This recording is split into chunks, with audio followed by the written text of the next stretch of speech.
A single penny hits a marble table. $80,000 in debt. One impossible choice. Tonight, a terrified waitress will do something no one at Manhattan's most feared restaurant has ever dared. She'll say no to the Viper. Stay with me until the end of this story. If it moves you, hit that like button and drop a comment telling me what city you're watching from. I want to see how far Nora's journey can travel. The first thing anyone learned at Celestine was simple. Never look Ethan Vale directly in the eye. Nora Bell had heard the stories during her 3-day training period. The billionaire in table 7 who sent back champagne because the bubbles were aggressive. The man who once made a sommelier cry over a wine pairing, then left a tip so massive the guy bought a car. The single father whose restaurant reviews could bankrupt establishments, whose business deals crushed competitors, whose presence in the dining room caused the entire kitchen to operate at terror-level efficiency. They called him the Viper. Not to his face, obviously. No one was that stupid. Nora's trainer, a rail-thin woman named Jessica, with bleached hair and nervous hands, had gripped her shoulders on day 2. Listen to me. If you get table 7, you smile. You're invisible. You don't speak unless spoken to, and you pray he's in a decent mood. Last month he got Rachel fired because she breathed too loud near his daughter. Breathed too loud? Well, she was having an anxiety attack, but still, Jessica's laugh was brittle. The point is, Ethan Vale doesn't see us as people. We're furniture that occasionally brings him food.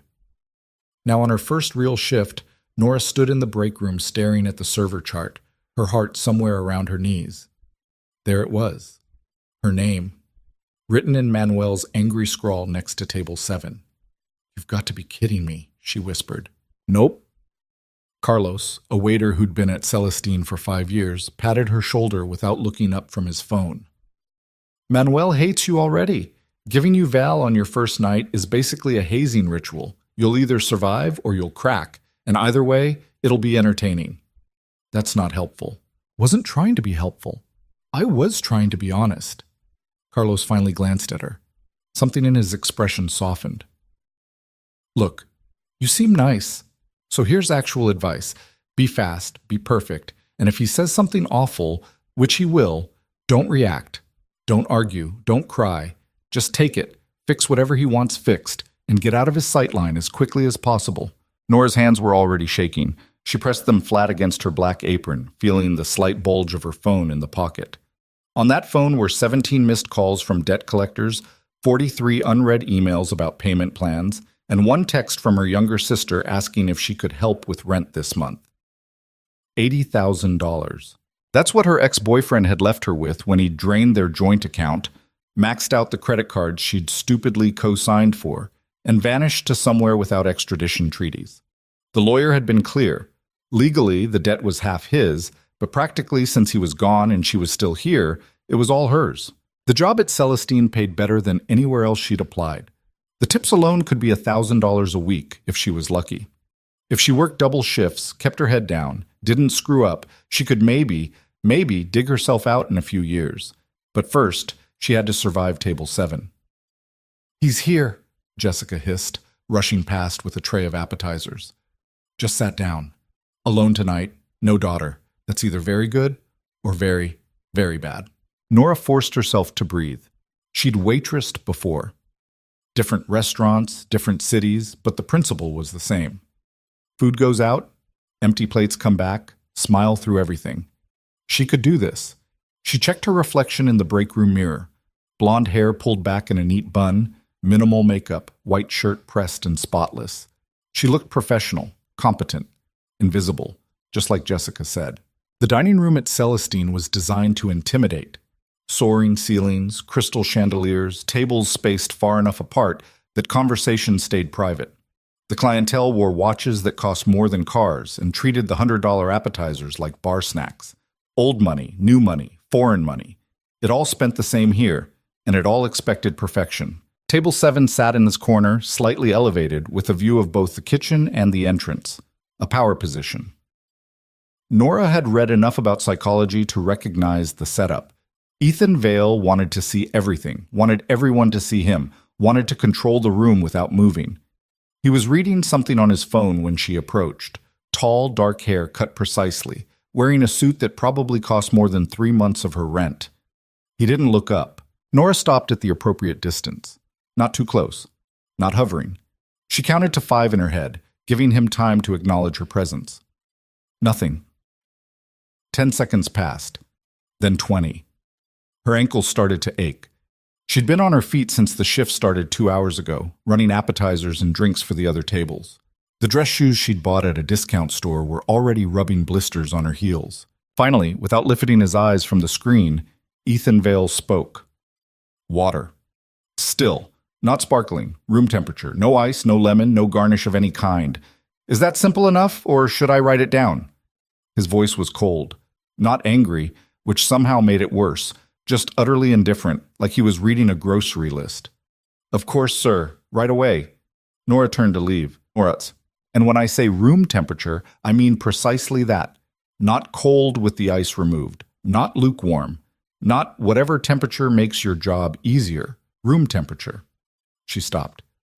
I understand, sir. Do you? Because the last server brought me water that was clearly refrigerated, insisted it was room temperature, and seemed genuinely confused when I explained that rooms are not typically kept at 42 degrees Fahrenheit. I'll make sure it's correct, sir. See that you do. Nora walked back to the service station, her cheeks burning.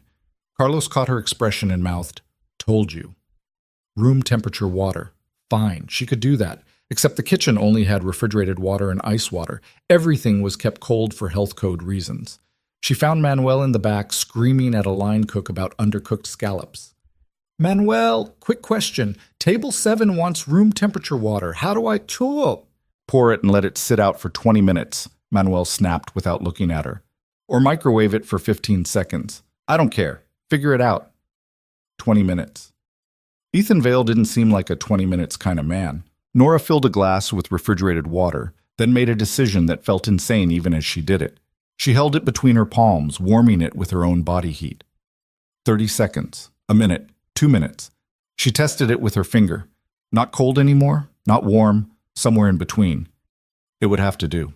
She brought it back to table 7 on a small tray, moving carefully through the dining room. Ethan Vale was now reading a physical menu, though she suspected he already knew what he wanted. Men like him always did. Your water, sir. She placed it in front of him with steady hands, a small miracle considering her pulse was racing. He didn't touch it, didn't even look at it. I'll have the aged ribeye, medium rare with the seasonal vegetables. No potato. Bring the wine list. Of course, sir. Right away. Nora turned to leave again. The water? She froze. Sir? Ethan Vale picked up the glass, held it for a moment, then set it down. For the first time, he looked directly at her. His eyes were dark, completely unreadable. It's warm. You asked for room temperature, sir. Room temperature. Not body temperature. He pushed the glass toward her. Try again. Nora's face went hot. I apologize, sir. I'll bring you a fresh glass immediately. Back at the service station, her hands were shaking again. Carlos appeared beside her. What happened? The water was too warm. Jesus, how is that even possible? I heated it up, Nora admitted miserably. I was trying to get it to room temperature. With what? A blowtorch? But Carlos's voice wasn't unkind. He pulled out a glass, filled it with refrigerated water, then just set it on the counter. Give it 10 minutes. It'll warm up enough. He won't know the difference. He knew the last difference. Yeah, well, he's a psychopath, but he's also human. His taste buds aren't actually thermometers. 10 minutes felt like an hour.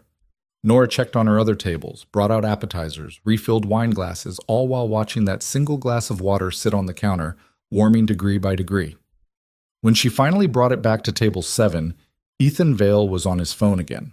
She placed the glass down in silence and tried to retreat. Wait, she stopped. Yes, sir? He took a sip, a long, deliberate pause. Then he set it down. Acceptable. The wine list. Nora practically ran to get it. The wine list at Celestine was the size of a phone book and contained bottles that cost more than some people's monthly salaries. She brought it to him, placed it on the table, and stepped back. What do you recommend? Ethan asked, not looking up. It was a test.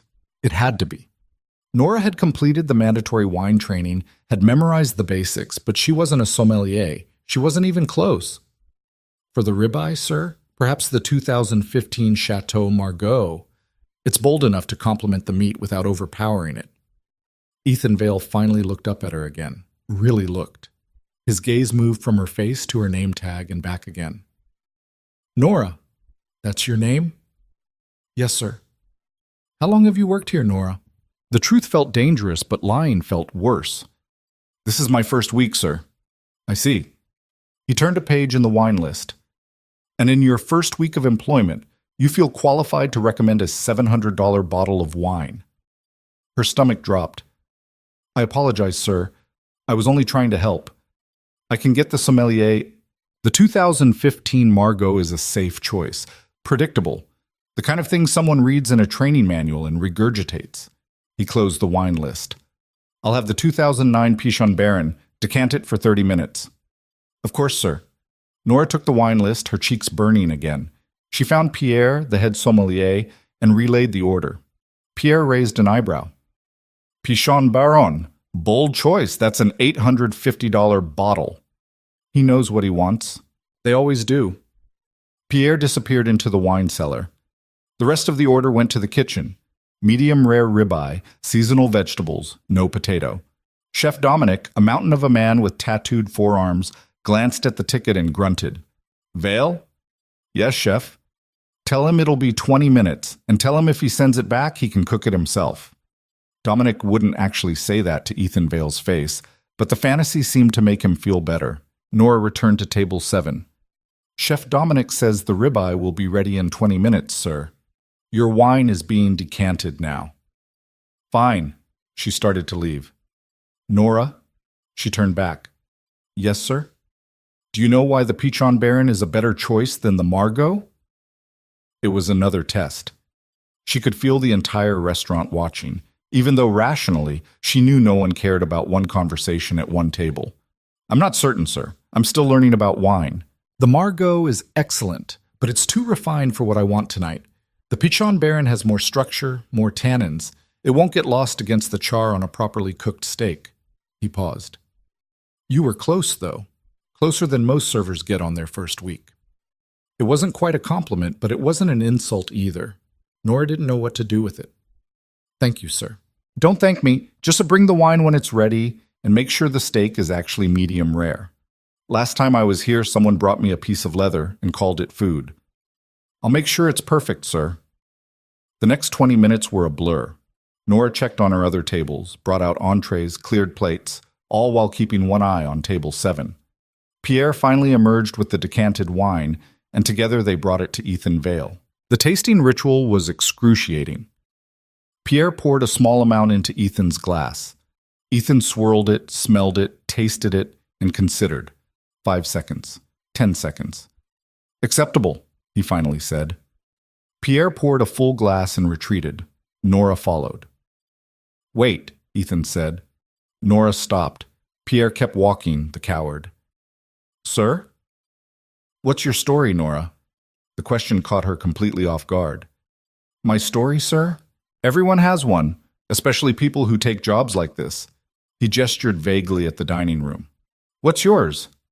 This felt like dangerous territory. Personal questions from billionaires didn't lead anywhere good, but refusing to answer seemed worse. I needed a job with good pay, Nora said carefully. Celestine has an excellent reputation. That's not a story. That's a job application answer. Ethan took a sip of wine. Debt? Nora's breath caught. Excuse me? You have debt, I can tell. Everyone who works here either has debt or ambition, and you don't carry yourself like someone with ambition. So, debt. How much? This was insane, completely inappropriate, but something in his tone wasn't mocking. It was clinical, like he was solving a puzzle. That's personal, sir. Everything's personal. Some people are just more honest about it. Another sip. Fine, don't tell me, but here's some free advice. Whatever you owe, working here won't clear it as fast as you think. The tips are good, but not that good. He dismissed her with a wave, turning back to his phone. Nora walked away, her mind spinning. How did he know? Was it that obvious? Did she look desperate?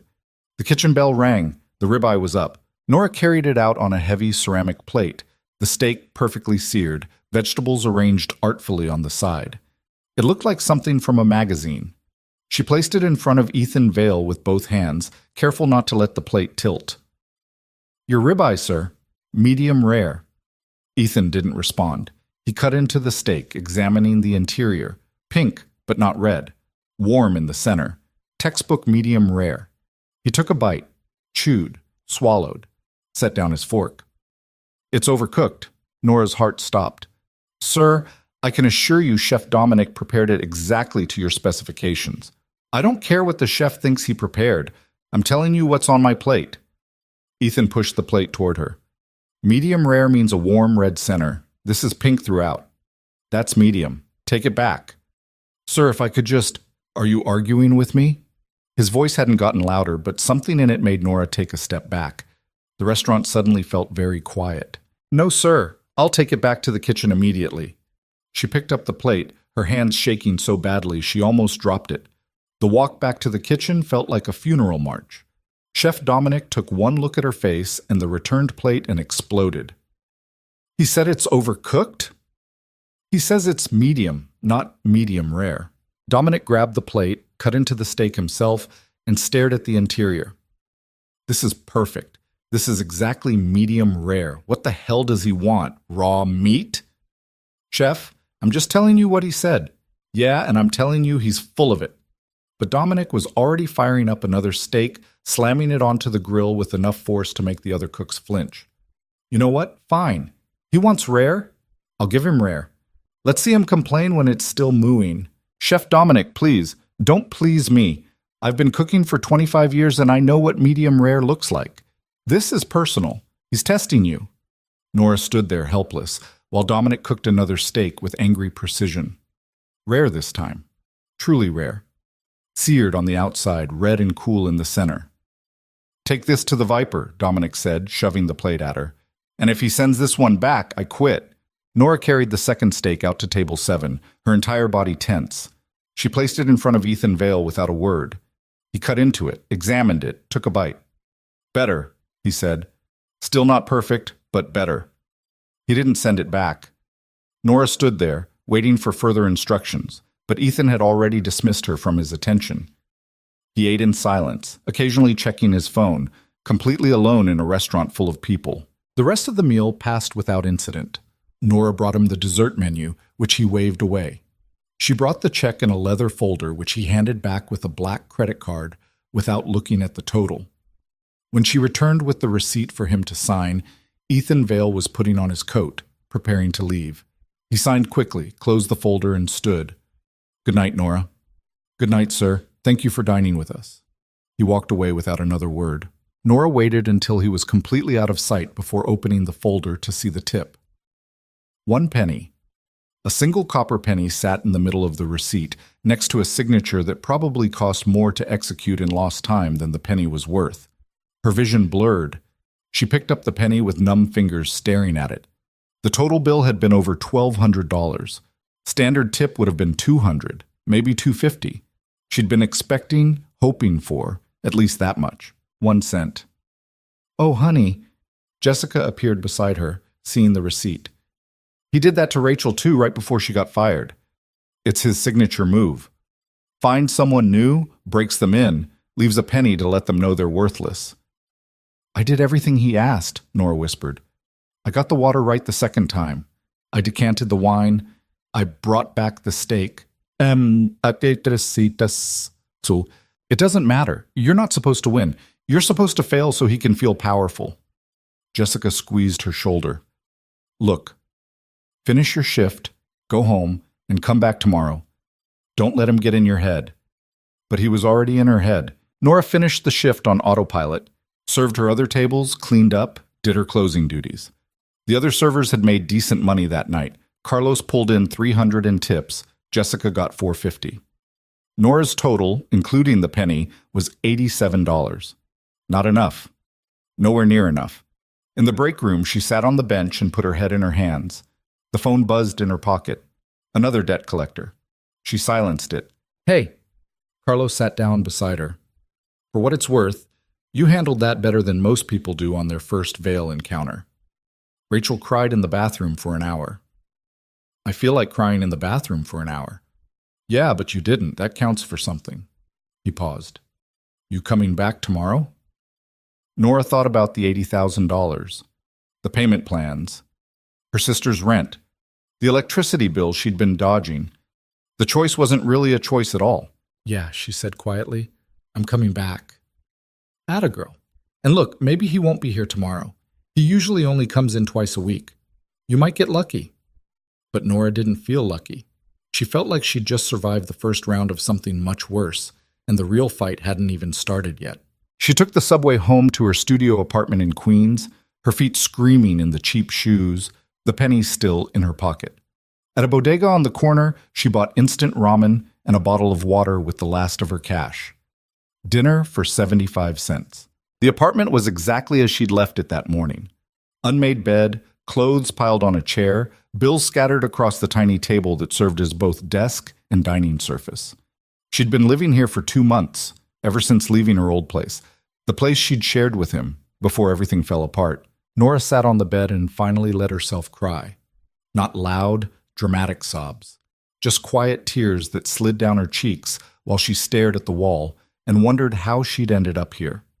30 years old, broke, humiliated by a stranger over water temperature and steak doneness, holding a penny like it meant something. The worst part was that it did mean something. It meant Ethan Vale had looked at her, assessed her, and decided she was worth exactly 1 cent. Her phone buzzed again. This time it was her sister Emma. Hey, stranger, you alive? Barely. Nora wiped her eyes. What's up? Just checking in. Haven't heard from you in a few days. How's the new job? It's... Nora looked at the penny sitting on the table next to the unpaid bills. It's fine. Still learning. You sound tired. Long shift. Well, don't work too hard. And hey, about next month's rent, don't worry about it. I picked up some extra hours at the hospital. I can cover it. The relief was immediate and overwhelming. Emma was a nurse, working doubles at a hospital in Brooklyn, barely scraping by herself. The fact that she was offering to help meant she'd probably skip meals to make it work. Emma, no, I'll figure something out. Nora, let me help, please. You've been carrying everything alone for too long. They talked for a few more minutes, careful chatter about nothing important, before Emma had to go. After they hung up, Nora sat in the silence of her apartment and made a decision. She would go back to Celestine tomorrow. She would serve table 7 if Ethan Vale showed up again. She would smile and be invisible and take whatever he threw at her because she didn't have a choice. But she wouldn't break. That penny was supposed to break her, supposed to make her quit, supposed to prove she wasn't strong enough for this. She picked it up, held it to the light. Lincoln's profile stared back at her, worn and dull from years of circulation. Well played, Mr. Vale, she whispered to the empty room. But I'm still here. She put the penny in a jar on the shelf next to the few dollars in change she'd been saving. It wasn't much. It would never be much. But it was something. Tomorrow she'd do it again. And the day after that. And the day after that. Because $80,000 didn't pay itself. And pride was a luxury she couldn't afford. Nora set her alarm for 5 a.m., turned off the lights, and tried to sleep. In the darkness, she could still see Ethan Vale's cold, unreadable eyes, still hear his dismissive voice, still feel the weight of that penny in her palm. She wondered what his daughter was like, if she was kind or if she'd inherited her father's cruelty, if Ethan Vale was capable of warmth with anyone, or if the ice went all the way through. It didn't matter. He was table 7, she was just a waitress, and their worlds would never actually touch. She fell asleep believing that, and woke up the next morning to find out how wrong she was. The morning came too early, dragging Nora from a restless sleep filled with water glasses and cold voices. Her alarm screamed at 5 a.m., and she slapped it silent, staring at the ceiling of her tiny apartment. Every muscle ached. The blisters on her heels had opened during the night, leaving small spots of blood on her sheets. She showered, dressed, forced down coffee that tasted like battery acid, and checked her phone. 3 new emails from creditors. 1 text from Emma asking if she was okay. Another missed call from a number she didn't recognize, probably another collections agency that had bought her debt. The penny sat in the jar on her shelf, catching the weak morning light. Nora grabbed her bag and left. The subway was packed with the early shift workers, people who looked as tired as she felt. A man in a suit slept standing up, swaying with the motion of the train. A woman with two small children juggled grocery bags and tried to keep them quiet. Normal people, living normal lives, carrying normal burdens. She wondered if any of them owed $80,000 to ghosts and mistakes. At Celestine, the morning prep was already underway. Nora arrived at 6:30 to find Chef Dominic screaming about fennel, Carlos polishing wine glasses with manic precision, and Jessica counting silverware with the concentration of someone defusing a bomb. "You came back," Jessica said when she spotted Nora. "I honestly wasn't sure you would." "Couldn't afford not to." "Yeah, that's the trap, isn't it?"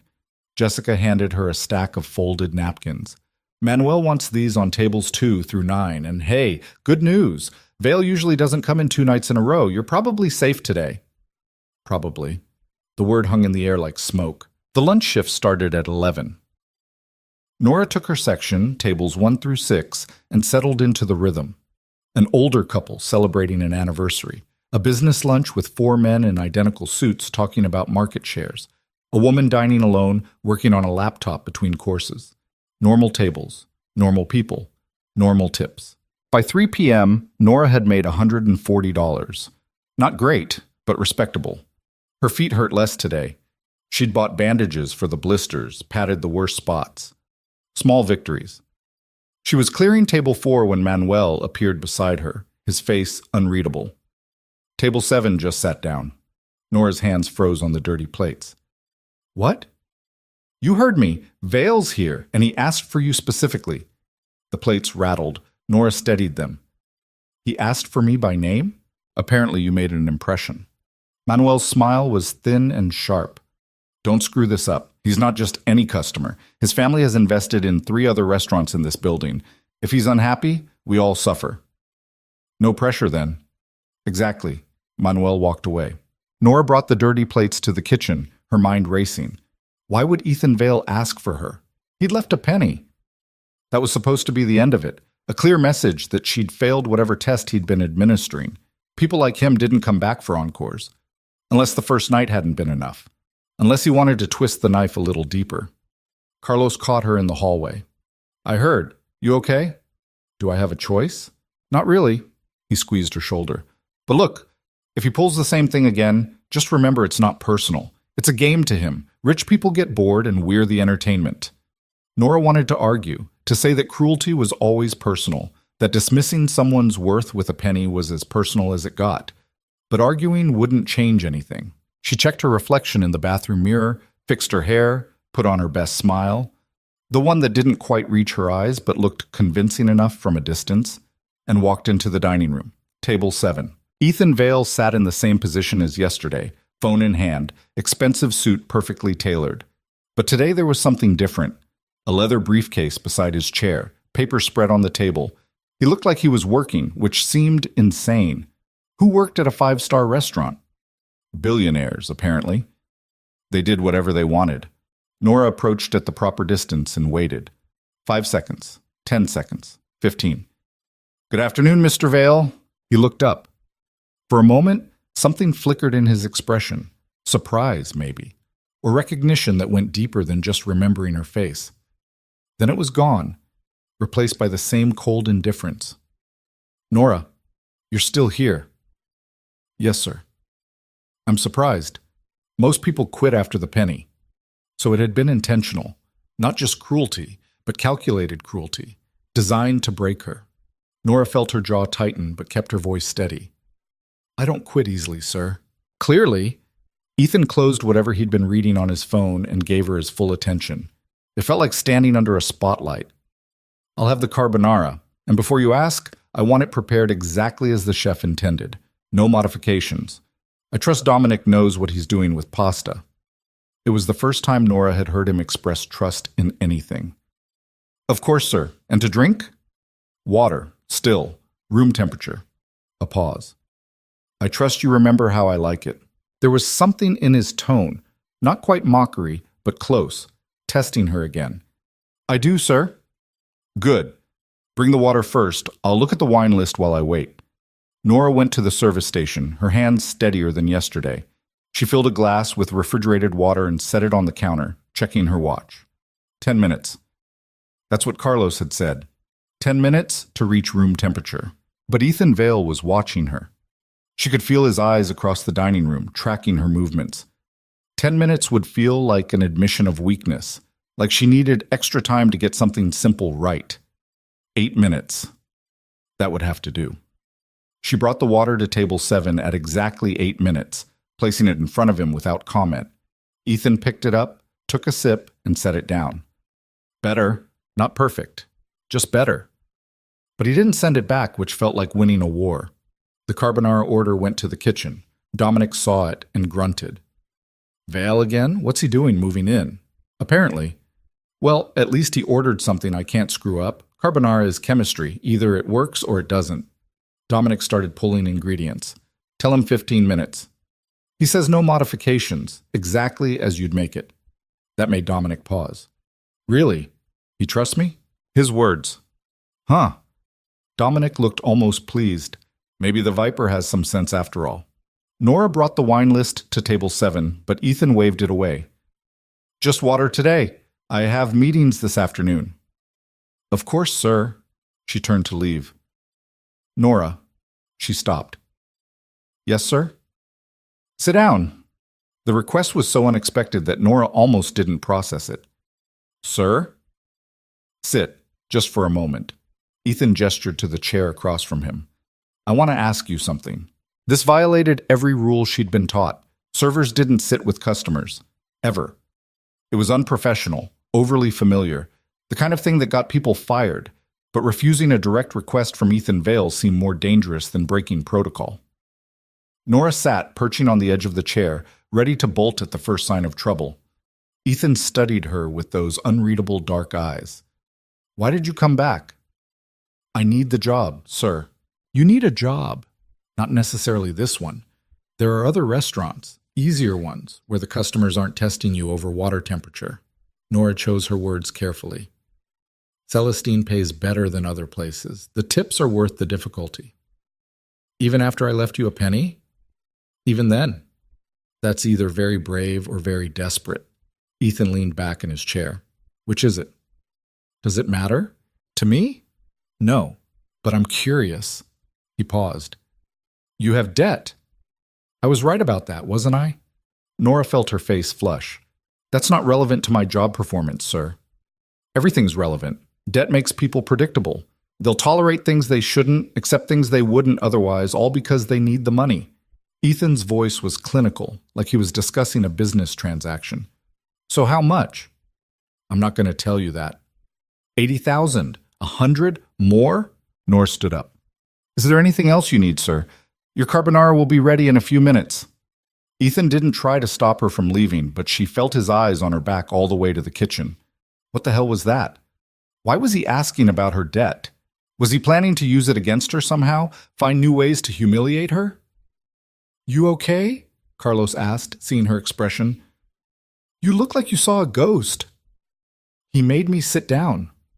What? Vale. He told me to sit at his table and asked about my debt. Carlos's eyes widened. That's weird.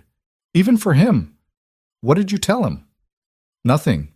I left. Good. Don't give him ammunition. These people, they collect information like weapons. The more he knows about you, the more control he has. The carbonara came up. Perfect golden pasta, eggs and cheese creating a creamy sauce without being heavy, pancetta crispy on top. Dominic had outdone himself. Nora brought it to table 7, placing it in front of Ethan without a word. He looked at it, then at her. You didn't answer my question. You didn't ask a question, sir. You made assumptions. Fair enough? Ethan picked up his fork. Let me ask one now. If I offered to pay off your debt, what would you do? Nora's breath caught. Excuse me?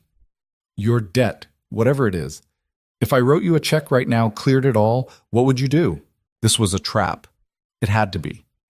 Men like Ethan Vale didn't offer money without strings attached, without expecting something in return. I would decline, sir. Why? Because I don't know what you'd want in exchange, and I'm not interested in finding out.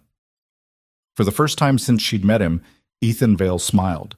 It was a small, brief thing, gone almost before it appeared, but it was real. Smart answer, he said quietly. Smarter than most people would give. He started eating the carbonara, and Nora took that as her dismissal. She walked away, her heart pounding, her mind spinning with questions she couldn't answer. The rest of the meal passed in strange silence. Ethan ate, worked on his papers, occasionally checked his phone. Normal behavior if you ignored the bizarre conversation they'd just had. When he finished, Nora cleared the plate. Can I get you anything else, sir? Dessert? Coffee? No, just the check. She brought it in the leather folder, set it down, and retreated to a professional distance. Ethan signed the receipt without looking at the total, closed the folder, and stood to leave. But before he walked away, he paused. Nora, a word of advice. Sir? Whatever got you into that debt, whoever put you there, stop protecting them. Stop taking responsibility for someone else's mistakes. It's making you vulnerable. He left before she could respond. The folder sat on the table. Nora approached it slowly, afraid to look, afraid of what she'd find. Another penny? Another message that she wasn't worth anything? She opened it. $500. $500 in crisp bills folded neatly beside the signed receipt, and a handwritten note on Celestine's stationery. For the water. EV. Nora's hands shook as she picked up the money. This was more than she'd made in tips all week. This was groceries and electricity and a payment on her smallest credit card. This was breathing room. But why? Holy hell, Jessica whispered, appearing beside her. Did he actually? I don't know what this is, Nora said quietly, but it doesn't feel right. It's $500. Right or wrong doesn't matter. Take it. But it did matter. Nothing in Nora's life had ever been simple, and she knew better than to trust sudden kindness from cruel men. There was always a price. Always. She put the money in her apron anyway because she needed it too badly to refuse on principle alone. The rest of the shift blurred together. Nora served tables, smiled at customers, went through the motions while her mind stayed stuck on table 7 and the man who'd just tipped her more money than some people made in a week. At the end of the night, Carlos cornered her in the break room. Okay, what happened? You've been weird since Vale left. Nora showed him the $500. Jesus Christ, Carlos breathed. I don't even know what that is. Guilt? Payment? Some kind of power play? I think it's a test. Everything's a test with that guy.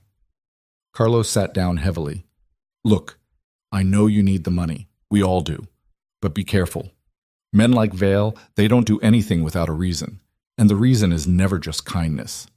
Nora knew he was right, but knowing didn't change the fact that she had $500 in her pocket and bills that wouldn't pay themselves. She went home that night on the subway, clutching her bag close, hyper-aware of every person around her. The money felt heavy, dangerous, like carrying a live grenade. In her apartment, she counted it out on the bed. 5 crisp $100 bills. She photographed them, almost not believing they were real, then put $400 in an envelope for her landlord and kept $100 for food and emergencies. The penny was still in the jar on the shelf. She looked at it, then at the empty space where the $500 had been. 1 cent to $500 in 24 hours. The math didn't make sense. The psychology didn't make sense. Ethan Vale didn't make sense. Her phone buzzed. Emma checking in again. Hey, you sound better today. Good shift? Nora looked at the money. Yeah, better than yesterday. They talked about nothing important. Emma's difficult patients, a movie she wanted to see, their mother's upcoming birthday. Normal sister conversation. Safe. After they hung up, Nora sat in the quiet and tried to understand what was happening. Ethan Vale had humiliated her, tested her, left her a penny to show her worth. Then he'd come back, asked invasive questions about her debt, and left her enough money to survive another month. Why? She fell asleep without answers and woke up to her alarm with the same questions still circling. 3 days passed. Nora worked her shifts, served her tables, avoided thinking too hard about table 7. Ethan Vale didn't return. The restaurant operated normally, demanding customers, exhausting hours, decent tips. Life at Celestine without the Viper was almost manageable. On the 4th day, Manuel pulled her aside before the dinner shift. Table 7, reserved for tonight, 7 p.m. Nora's stomach dropped. Vale? Who else? Manuel's expression was unreadable. He specifically requested you again. Whatever you're doing, keep doing it. He's been coming in more often since you started. That's not a good thing. That's a profitable thing. His average check is over $1,000, and he brings business associates. Last night at table 7 was empty, and we lost money. Manuel walked away. Be ready at 7. Carlos found her in the break room. I heard. You okay? I don't know what he wants from me. Maybe nothing. Maybe he's just bored and you're the new entertainment. Carlos paused. Or maybe he actually likes you. Likes me? He left me a penny, and then he left you $500. That's not nothing. It's not like that, Nora said quickly. He's married, right? Or at least widower. Wife died in childbirth 6 years ago. He's been alone ever since, except for the daughter. Carlos lowered his voice. Look, I'm not saying he's hitting on you. Rich people don't hit on waitresses, but maybe you remind him of something, or someone, and he's working through whatever that is. At my expense. Probably, but $500 is pretty good compensation. 7 p.m. arrived too fast. Nora checked her reflection, smoothed her apron, and walked into the dining room with her shoulders back and her best smile fixed in place. Table 7 wasn't alone this time. Ethan Vale sat in his usual spot, but across from him was a little girl. 6 or 7 years old, dark hair and careful braids, wearing a blue dress that probably cost more than Nora's monthly rent. She had a coloring book open in front of her and was working on it with intense concentration. This was his daughter, the child he was raising alone, the reason behind the cruelty, according to the rumors. Nora approached carefully. Good evening, Mr. Vale. Ethan looked up. Nora, this is my daughter Lily. Lily, this is Miss Nora. She's going to take care of us tonight. The little girl looked up from her coloring book. Hi, Miss Nora. Do you like horses? The question was so unexpected, so purely childlike, that Nora felt something in her chest crack open. I do. Do you? I love them. I'm coloring this one purple because regular horses are boring. Lily held up the book to show a horse that was indeed purple, with rainbow spots. Daddy says I can have a real horse when I'm older, but I want a purple one, and he says those don't exist. They exist in pictures, Nora said gently, and pictures are important. Lily beamed. That's what I said. Ethan was watching this exchange with an expression Nora couldn't read. Not cold exactly. Something else. Something almost soft. What would you like to drink tonight? Nora asked, pulling out her notepad. Lily will have apple juice, no ice. I'll have the usual water. Room temperature, Nora confirmed. You remember. I remember. When she brought the drinks back, apple juice for Lily, perfectly room temperature water for Ethan, the little girl was telling her father an elaborate story about her day at school involving a boy named Marcus who had brought a frog to class. And then it jumped on Ms. Peterson's desk and she screamed, Daddy! She screamed so loud, and Marcus said it was an accident, but everyone knows he did it on purpose because Ms. Peterson gave him a bad grade on spelling. That's quite a story, Ethan said. But he was smiling, actually smiling. Not the brief, calculated expression from before, but something real and warm. He looked different when he smiled, younger, less like the Viper and more like just a father having dinner with his daughter. Nora set down the drinks. Are you ready to order, or do you need a few minutes? Lily wants the chicken fingers and fruit. I'll have the salmon, medium. Excellent choices. Nora paused. And Lily, would you like to keep coloring, or would you like some crayons from our children's menu? Lily's eyes went wide. You have a children's menu? We do, with activities. Can I, Daddy, please? Ethan looked at Nora. I didn't know Celestine had a children's menu. We don't advertise it, but Chef Dominic keeps supplies for younger guests. It wasn't quite true. Dominic hated cooking for children, but Nora would figure something out. That would be wonderful, thank you, Ethan said quietly. When Nora brought the children's menu, which she'd hastily assembled from printer paper, crayons from the supply closet, and a word search she'd found online, Lily looked like she'd been given treasure. The dinner passed differently than Nora had expected. No tests over water temperature, no sent-back dishes, just a father and daughter having a meal, and Nora serving them like any other table. Lily talked non-stop about school, about her friend Emma, who had the same name as Nora's sister, about the book she was reading, about the purple horse she still wanted.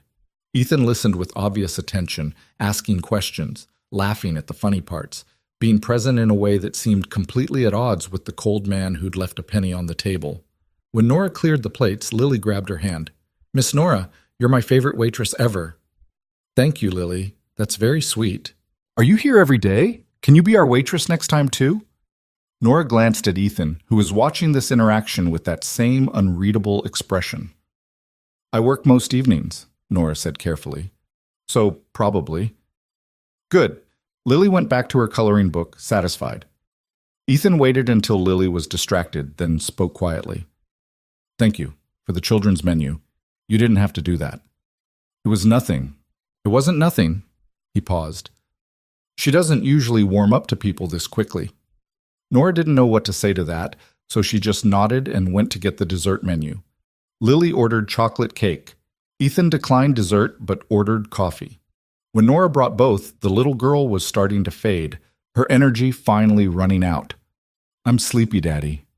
"I know, sweetheart. Just a little longer, then we'll go home."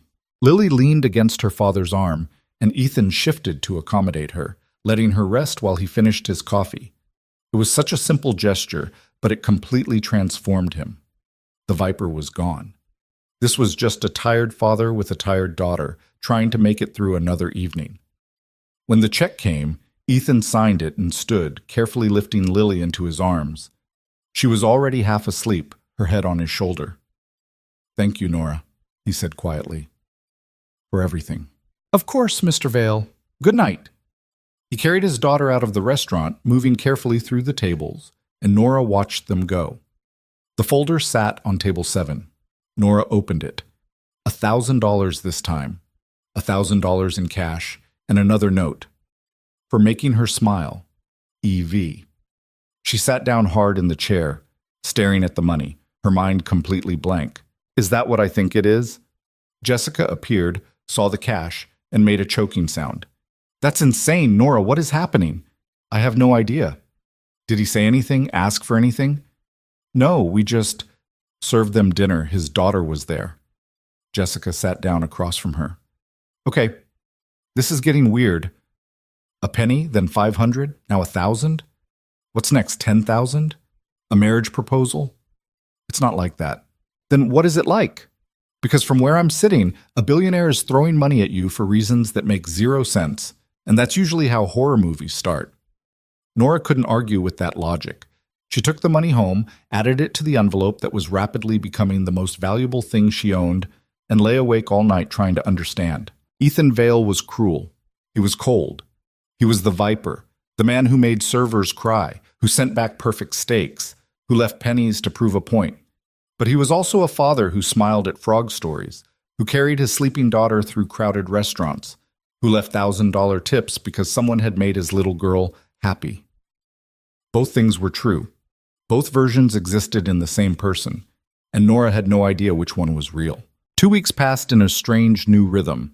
Ethan Vale came to Celestine 4 more times, always requesting table 7, always requesting Nora. Sometimes he brought Lily, who would color and chatter and ask Nora questions about everything from favorite colors to whether penguins could fly.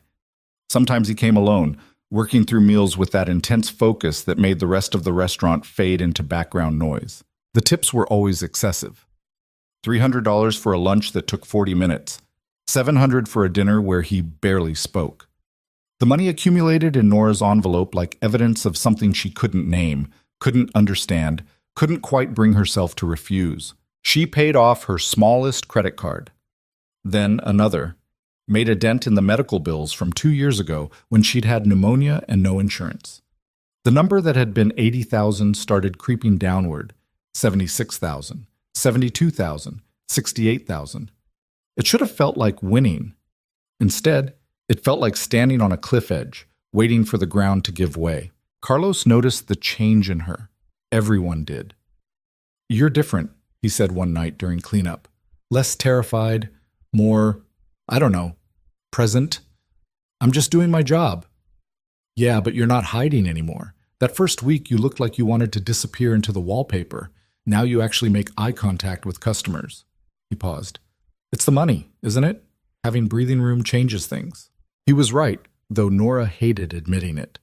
The constant panic had eased. She could buy groceries without calculating every penny. She could ride the subway without that sick feeling of falling further behind with every minute that passed. But the money came with questions she couldn't answer and a connection to Ethan Vale that felt increasingly complicated. On the 15th day, everything changed. It started normally enough. Evening shift, full dining room, Nora working tables. 1 through 6 with practiced efficiency. Table 7 was empty. Ethan hadn't made a reservation, which was unusual but not alarming. Maybe he was busy. Maybe he'd grown bored with whatever game he was playing. Nora was clearing table 4 when she heard the crash. Not a dropped plate or a toppled wine glass. Something heavier, more violent. The sound of a body hitting the floor near the entrance. The entire dining room went silent. Nora turned to see a man collapse just inside the doorway. Other customers backing away. Someone screaming for help.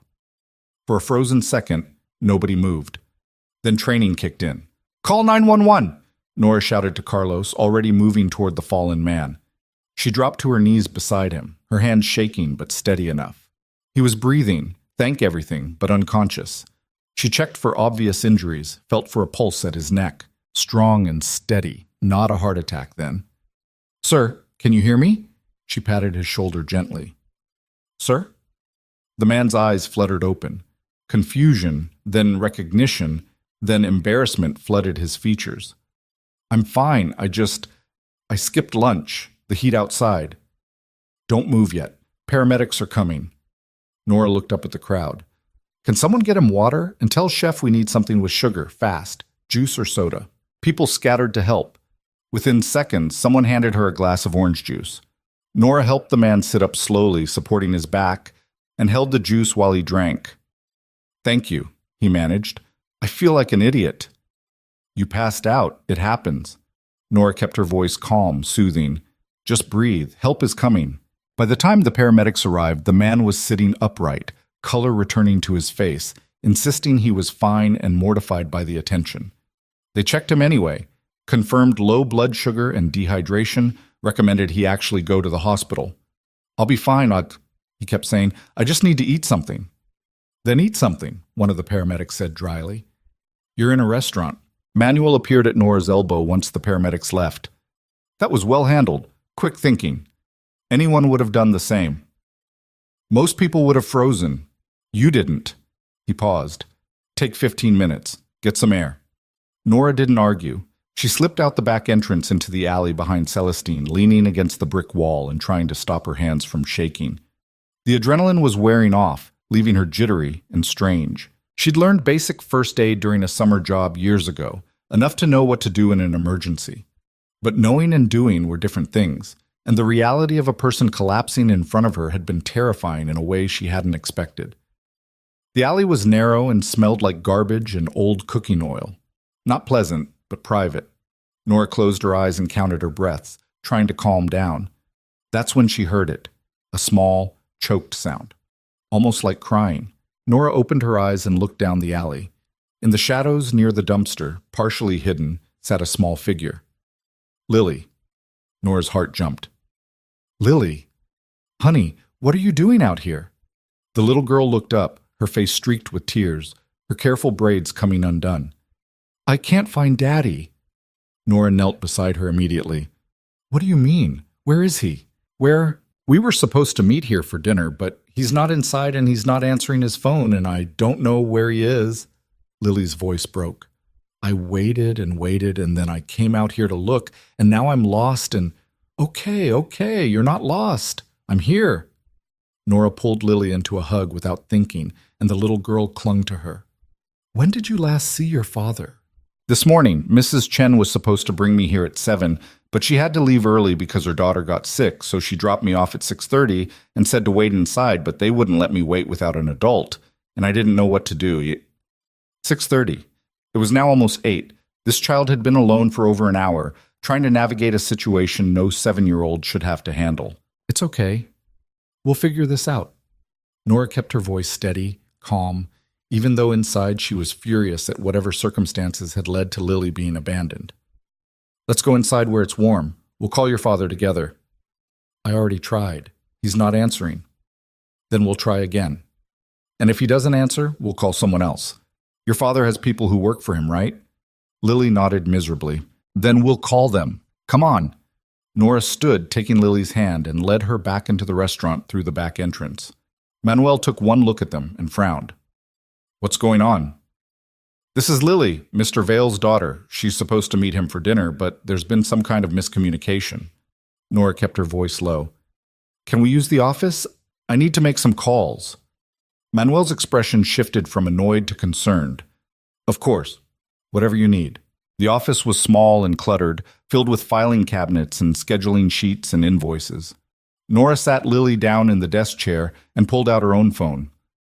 What's your father's number? Lily recited it from memory. Nora dialed. It rang 4 times, then went to voicemail.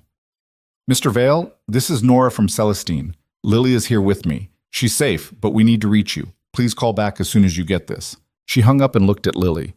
Does your father have an assistant? Someone who might know where he is? Mr. Patterson? He works with Daddy. Do you know his number? Lily shook her head. But Daddy's phone has it saved. Which didn't help if Ethan wasn't answering his phone. Nora tried calling again. Voicemail again. Okay, new plan. What's your address? We can call your house, see if anyone's there. We don't have a house. We have an apartment. Lily recited an address in Tribeca that probably cost more per month than most people made in a year. Nora called information, got the building's main desk, explained the situation. The doorman was helpful, but not optimistic. Mr. Vale left this morning around 7 a.m. Haven't seen him come back. I can try his apartment, but if he's not answering his cell, he won't answer the landline either. Dead end after dead end. Nora thanked him and hung up, trying to think. Where would Ethan Vale be at 8 p.m. on a Tuesday that would make him unreachable and late for dinner with his daughter? Does your father have meetings that run late sometimes? All the time, Lily said quietly. But he always tells me. He always calls if he's going to be late. Which meant something had gone wrong. An accident, a medical emergency, or just a billionaire who'd forgotten about dinner and turned off his phone? Nora wanted to believe the best, but she'd seen enough of the world to know that people forgot things. Even important things, even their own children. All right, Lily, here's what we're going to do. You're going to stay with me for now. We'll get you some dinner, and we'll keep trying your father's phone. If we don't reach him in the next hour, we'll call the police and let them sort it out. Does that sound okay? Lily nodded, though fresh tears were building. Is Daddy okay? I'm sure he's fine, probably just stuck in a meeting where he can't check his phone. Nora smoothed Lily's messy hair. You must be hungry. What do you want to eat? I don't know. I'm not really hungry. How about we get you the chicken fingers you like? And some fruit? You don't have to eat all of it, but we should put something in your stomach. They left the office and went back to the dining room. Nora got Lily settled at table 7. It felt appropriate somehow, and put in an order for chicken fingers, fruit, and hot chocolate. While they waited, Nora tried Ethan's number 3 more times. Voicemail. Voicemail. Voicemail. Lily picked at her food when it arrived, clearly too worried to eat much. Nora sat with her, breaking about 12 different restaurant protocols, and tried to keep the conversation light. Tell me about school. What are you learning right now? Reading. We're doing a unit on fairy tales. Lily pushed a grape around her plate. Miss Nora, what if something bad happened to Daddy?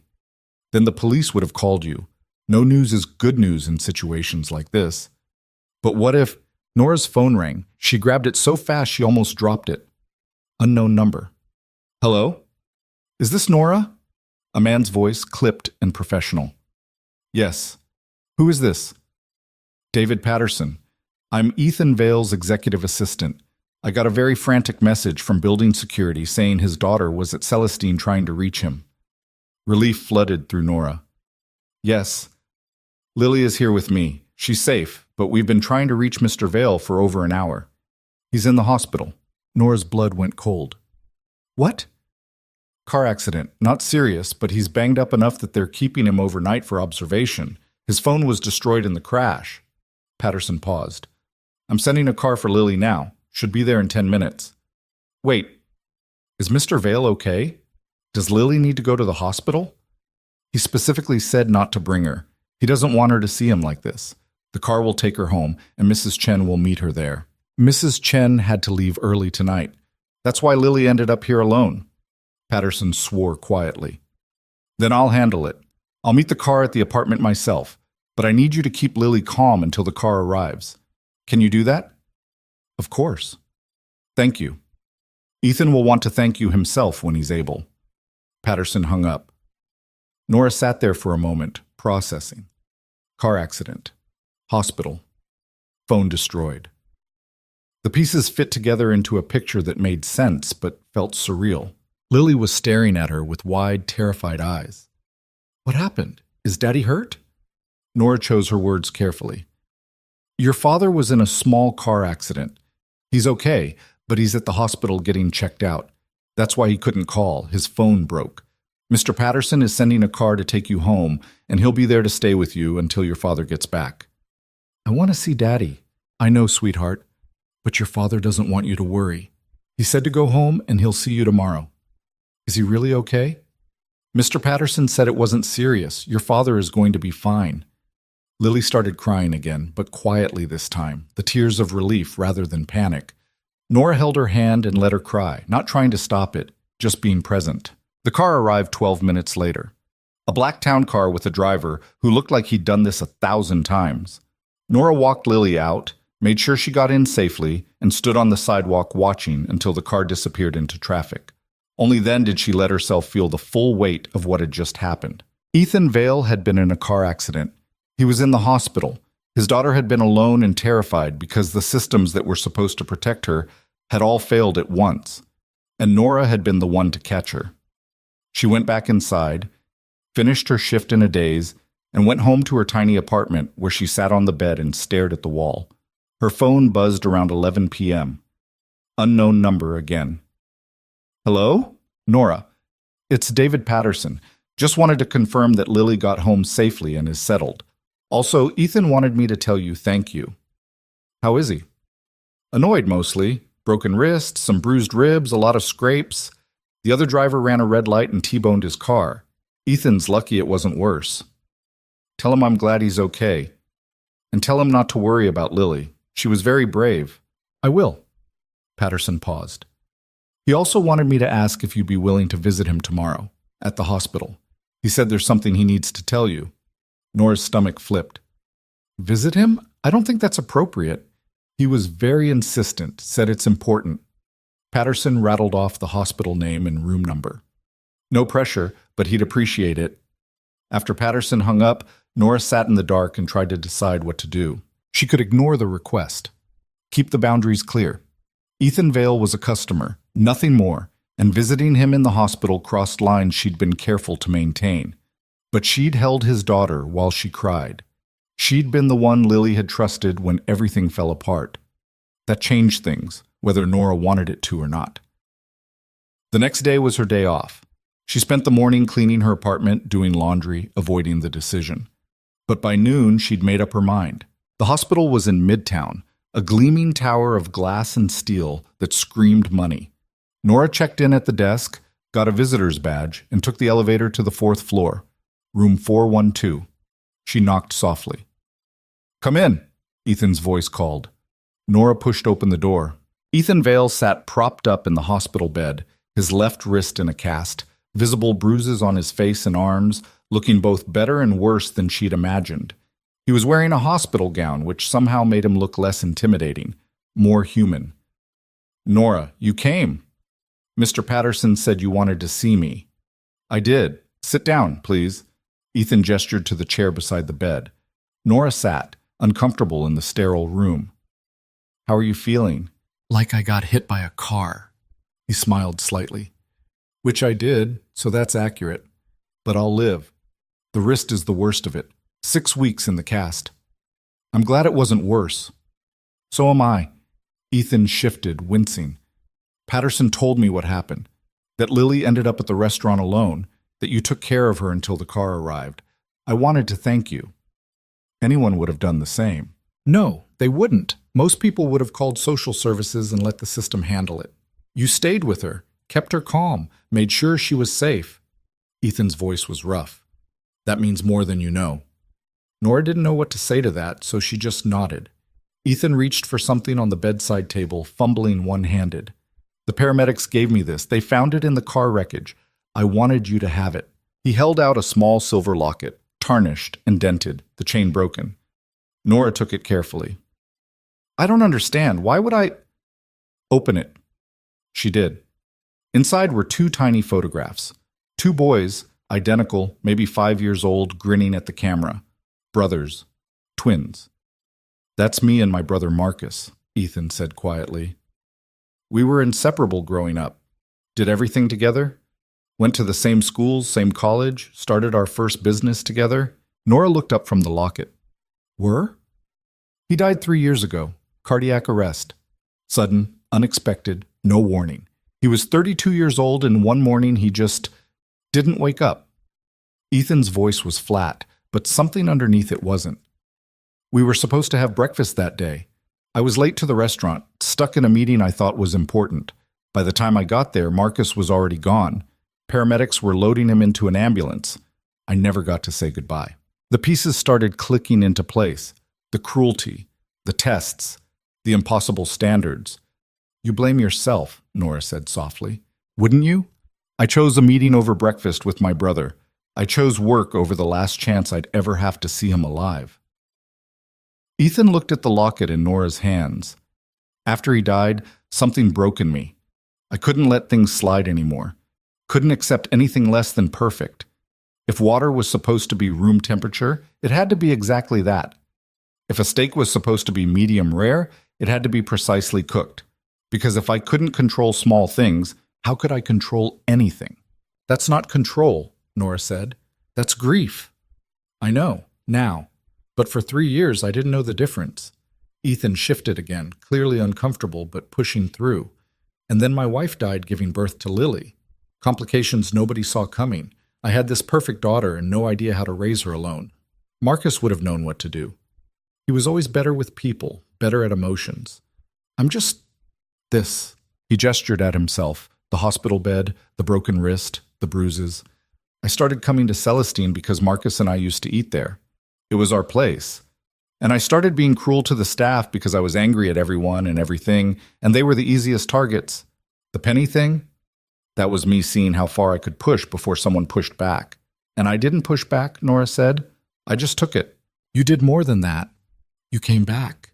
You didn't quit, didn't break, didn't let me win. Ethan met her eyes. And then you were kind to my daughter. You made her smile when I'd forgotten how. You reminded me that people aren't just obstacles or tests or disappointments. Sometimes they're just people trying their best. Nora looked at the locket again. 2 boys, frozen in time before life got complicated. Why are you telling me this? Because you asked me once why I left you a penny. I never answered. Now I am. Ethan paused. I left you a penny because I wanted you to quit. I wanted you to prove that everyone eventually breaks, that I was right to keep people at a distance, but you didn't break. You stayed, and that scared me. Scared you? Terrified me. Because if you could survive my worst and still show up, still be kind, still take care of Lily when everything went wrong, then maybe I was wrong. Maybe people are stronger than I gave them credit for. Maybe I've been punishing everyone for my brother's death and my own failures. Nora felt something shift in her chest. Understanding, maybe. Or forgiveness for cruelty that suddenly made sense, even if it wasn't right. The tips, she said. The money. That was you trying to fix it. That was me trying to apologize without knowing how. I'm not good at apologies. Ethan smiled slightly. I'm better at throwing money at problems. Money doesn't fix everything. I'm learning that. He gestured to the locket. Keep it, please. Marcus would have liked you. He always said I needed someone who wouldn't put up with my garbage. Nora closed the locket and held it in her palm.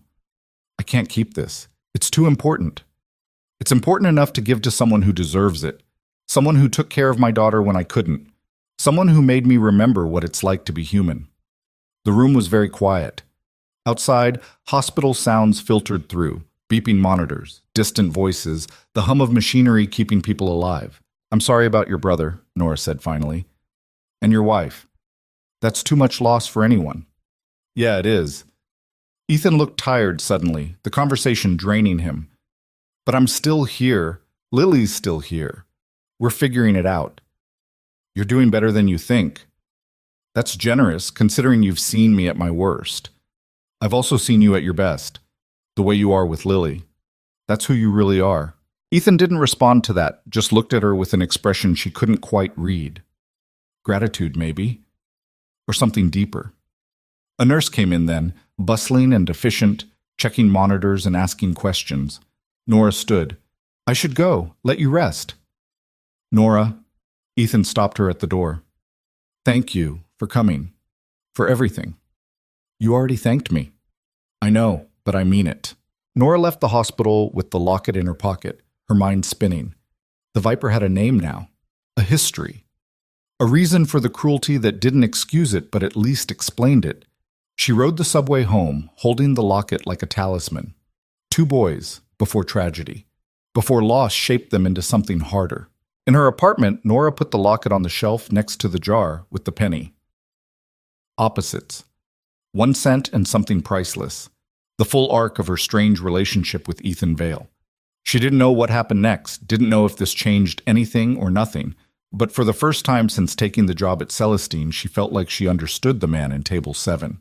And understanding she was learning was its own kind of power. 3 days after the hospital visit, Ethan returned to Celestine with his arm still in a cast and Lily holding his good hand. The dining room did a collective double-take. The Viper, injured and clearly struggling, letting his 7-year-old daughter lead him to Table 7 like she was the one in charge. Nora was already working her section when they arrived. She felt her chest tighten when she saw them, the locket suddenly heavy in her pocket. She'd been carrying it with her since the hospital, unable to leave it at home, unable to fully accept that it was hers. Manuel intercepted her before she could reach the table. Vale just requested you again. Whatever magic you're working, keep it up. His tips alone are covering our slow nights. It's not magic, it's just... But Nora didn't know how to finish that sentence. What was it? Understanding? History? Some strange bond forged through cruelty and kindness in a child who needed both of them? She approached Table 7 carefully. Lily saw her first and lit up. Miss Nora, look, Daddy's back. The doctor's fixed his arm, but he has to wear that thing for forever. 6 weeks isn't forever, Lily, Ethan said, but he was smiling. Actually smiling, not the cold calculation from before, but something warm and real. Hello, Nora. Mr. Vale, it's good to see you up and around. Ethan, he corrected quietly. I think we're past Mr. Vale, don't you? The shift felt monumental. Customers didn't invite servers to use their first names. That wasn't how this world worked. But then again, customers didn't usually confess their deepest grief in hospital rooms either. Ethan, Nora repeated, testing the word. It felt strange in her mouth, too familiar, too intimate. How are you feeling? Like I got hit by a car, but better than yesterday. He gestured at the cast. Typing is impossible. Lily's been helping me answer emails. I'm very good at typing, Lily announced proudly. I can do capitals and periods and everything. I'm sure you're excellent. Nora pulled out her notepad, falling back into the safety of routine. What can I get you both tonight? They ordered chicken fingers for Lily, salmon for Ethan, water for both, and Nora retreated to the kitchen. Her hands were steadier now than they'd been that first night. The fear had burned away, replaced by something she couldn't quite name. Not friendship exactly, not with a billionaire who'd humiliated her over water temperature. But not nothing either. The evening settled into familiar patterns. Nora served her tables, checked on Lily and Ethan periodically, brought coloring pages and crayons without being asked. Lily chattered about school, about the purple horse she still wanted, about how her daddy was being super brave about his broken arm, even though she knew it hurt. Ethan mostly listened, occasionally interjecting, looking more relaxed than Nora had ever seen him. The sharp edges were still there. You didn't lose 3 years of grief and anger overnight, but they were softer now, less like weapons, more like scars. Around 7:30, the front door opened and a man walked in who made the entire restaurant tense. Gregory fucking Ashworth. Even Nora, who paid minimal attention to the food critic world, knew that name. Ashworth wrote for the Manhattan Herald and had a reputation for destroying restaurants with a single review. 3 stars meant packed reservations for months. 1 star meant bankruptcy within a year. He was brutal, unforgiving, and rumored to take pleasure in watching chefs cry. Manuel went pale. That's Ashworth. He didn't make a reservation. This is a surprise review. Surprise reviews were the worst. No time to prepare, no chance to make sure everything was perfect. Just raw performance, judged by someone who wanted you to fail. "Who's taking his table?" Jessica whispered. "Not it," Carlos said immediately. Everyone looked at each other, suddenly very interested in their own sections. Ashworth was settling into table 10, which technically belonged to Marcus, a waiter who'd called in sick 2 hours ago. Manuel's eyes landed on Nora. "You're up." "What? No, I can't." "You handled Vale. You can handle Ashworth." Manuel's voice was firm. "Besides, everyone else is busy." It was a lie. Carlos could easily take the table, but Manuel had decided, and arguing would only make things worse. Nora approached table 10 with her heart in her throat. Gregory Ashworth was exactly what she'd expected. Mid-50s, gray hair, expensive suit, an expression that suggested he'd smelled something rotten and decided to stay anyway. He was already studying the menu with the intensity of someone looking for mistakes. "Good evening, sir. My name is Nora, and I'll be taking care of you tonight." Ashworth didn't look up. "Water, sparkling. Tell Chef Dominic that Gregory Ashworth is here and expects his best work." The threat was implicit. Do well, and maybe he'd be kind. Do poorly, and Celestine would be crucified in print. Nora brought the sparkling water, took his order, the tasting menu, 7 courses, no modifications, and delivered the information to the kitchen. Dominic's reaction was immediate and volcanic. "Ashworth, tonight. When Marcus isn't here and we're short a line cook because Tony's kid has the flu? Are you kidding me?" "I wish I was, chef. That sadistic bastard probably planned it this way. He always hits restaurants when they're vulnerable." Dominic slammed his hand on the counter. "Fine. Everyone listen up. We're doing the tasting menu for table 10, and it needs to be flawless. Not good, not great, perfect. This review could make or break us." The kitchen erupted into controlled chaos. Every dish was scrutinized, every plate inspected, every sauce tasted 3 times. Nora ran courses to table 10 with the precision of someone defusing bombs. First course, scallops with citrus foam. Ashworth took 1 bite, made a note in his phone, said nothing. Second course, butternut squash soup with sage oil. Another bite, another note, silence. Third course, duck confit with cherry reduction, same pattern. It was excruciating. Most diners gave some feedback, some reaction. Ashworth was a black hole of response, absorbing everything and giving nothing back. Nora was clearing the third course when she noticed Ethan watching from table 7. He'd finished his own meal but hadn't asked for the check yet. Lily was coloring, oblivious, but Ethan's attention was fixed on table 10. The fourth course went out. Wild mushroom risotto with truffle shavings. Dominic's specialty, the dish that had earned Celestine its reputation. Ashworth took a bite, chewed slowly, swallowed, then pushed the plate away, barely touched. Nora felt her stomach drop. "Is something wrong with the risotto, sir?" "It's adequate." Adequate. The word was a knife. Dominic's risotto wasn't adequate. It was spectacular. Every food magazine in New York had praised it. "Would you like something else instead?" "No, bring the next course." Nora took the rejected risotto back to the kitchen. Dominic stared at it like it had personally betrayed him. He said, "What?" "Adequate." "That's impossible. This is perfect risotto. The texture, the seasoning, the truffle integration, everything is exact." Dominic grabbed a fork, tasted it himself. "This is the best batch I've made all month. What the hell does he want?" Nobody had an answer. The fifth course was halibut with herb crust. Ashworth ate 3 bites and pushed it away. Overcooked. It wasn't overcooked. Nora could see that just by looking. The fish was perfectly flaky, the crust golden and crispy. But arguing with Ashworth would only make things worse. The 6th course was Wagyu beef, with roasted vegetables. Ashworth cut into it, examined the interior, and set down his fork without tasting. "I asked for medium rare. This is medium." Nora's blood ran cold. She'd heard those exact words before, in the same dining room, from a different customer. But Ethan had been testing her, pushing boundaries to see where she'd break. Ashworth was different. He was building a case, constructing a narrative of failure that he could publish to thousands of readers. "I'll have chef prepare another, sir." Don't bother. I've seen enough. Sir, please. I said don't bother. Ashworth pulled out his phone and started typing, right there at the table. Your chef is inconsistent. The risotto was bland, the fish was dry, the beef was overcooked. I'll be noting all of this in my review. None of it was true. Nora had watched those dishes come out of the kitchen. They were perfect. This wasn't criticism. This was a hit job. Mr. Ashworth, I understand you have high standards, but do you know who I am? Yes, sir. Then you know my word matters. When I publish my review next week, people will listen. And what I'm going to tell them is that Celestine has gotten complacent, that the food is mediocre, that the service, he looked at Nora with something close to disgust, is defensive and unprofessional. Nora felt like she'd been slapped. I haven't been unprofessional, sir. I'm simply trying to understand, are you arguing with me? It was the same trap Ethan had set that first night.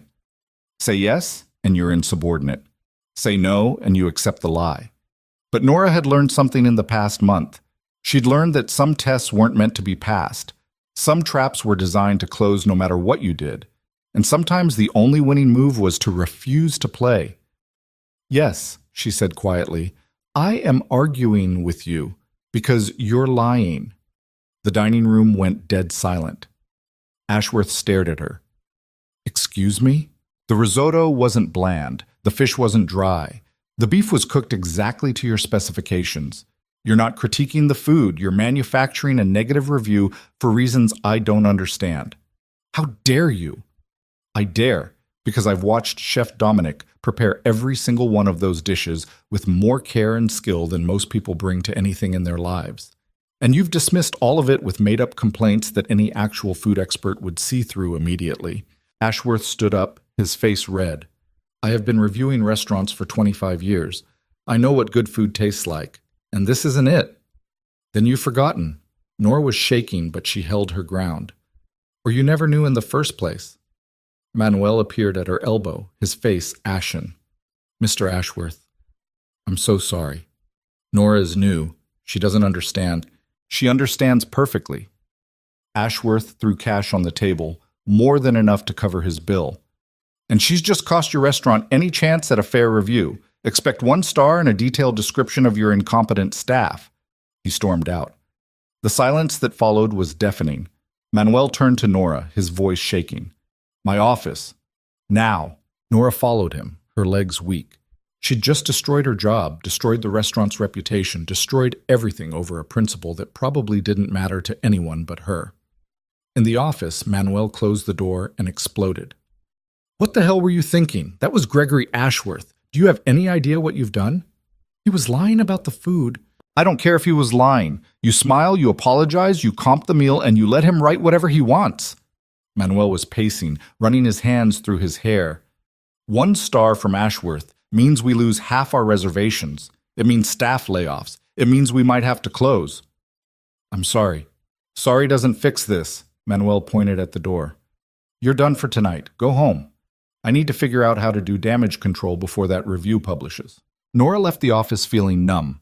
She grabbed her bag from the break room, ignoring the stares from the other servers, and headed for the exit. She made it to the alley before the tears started.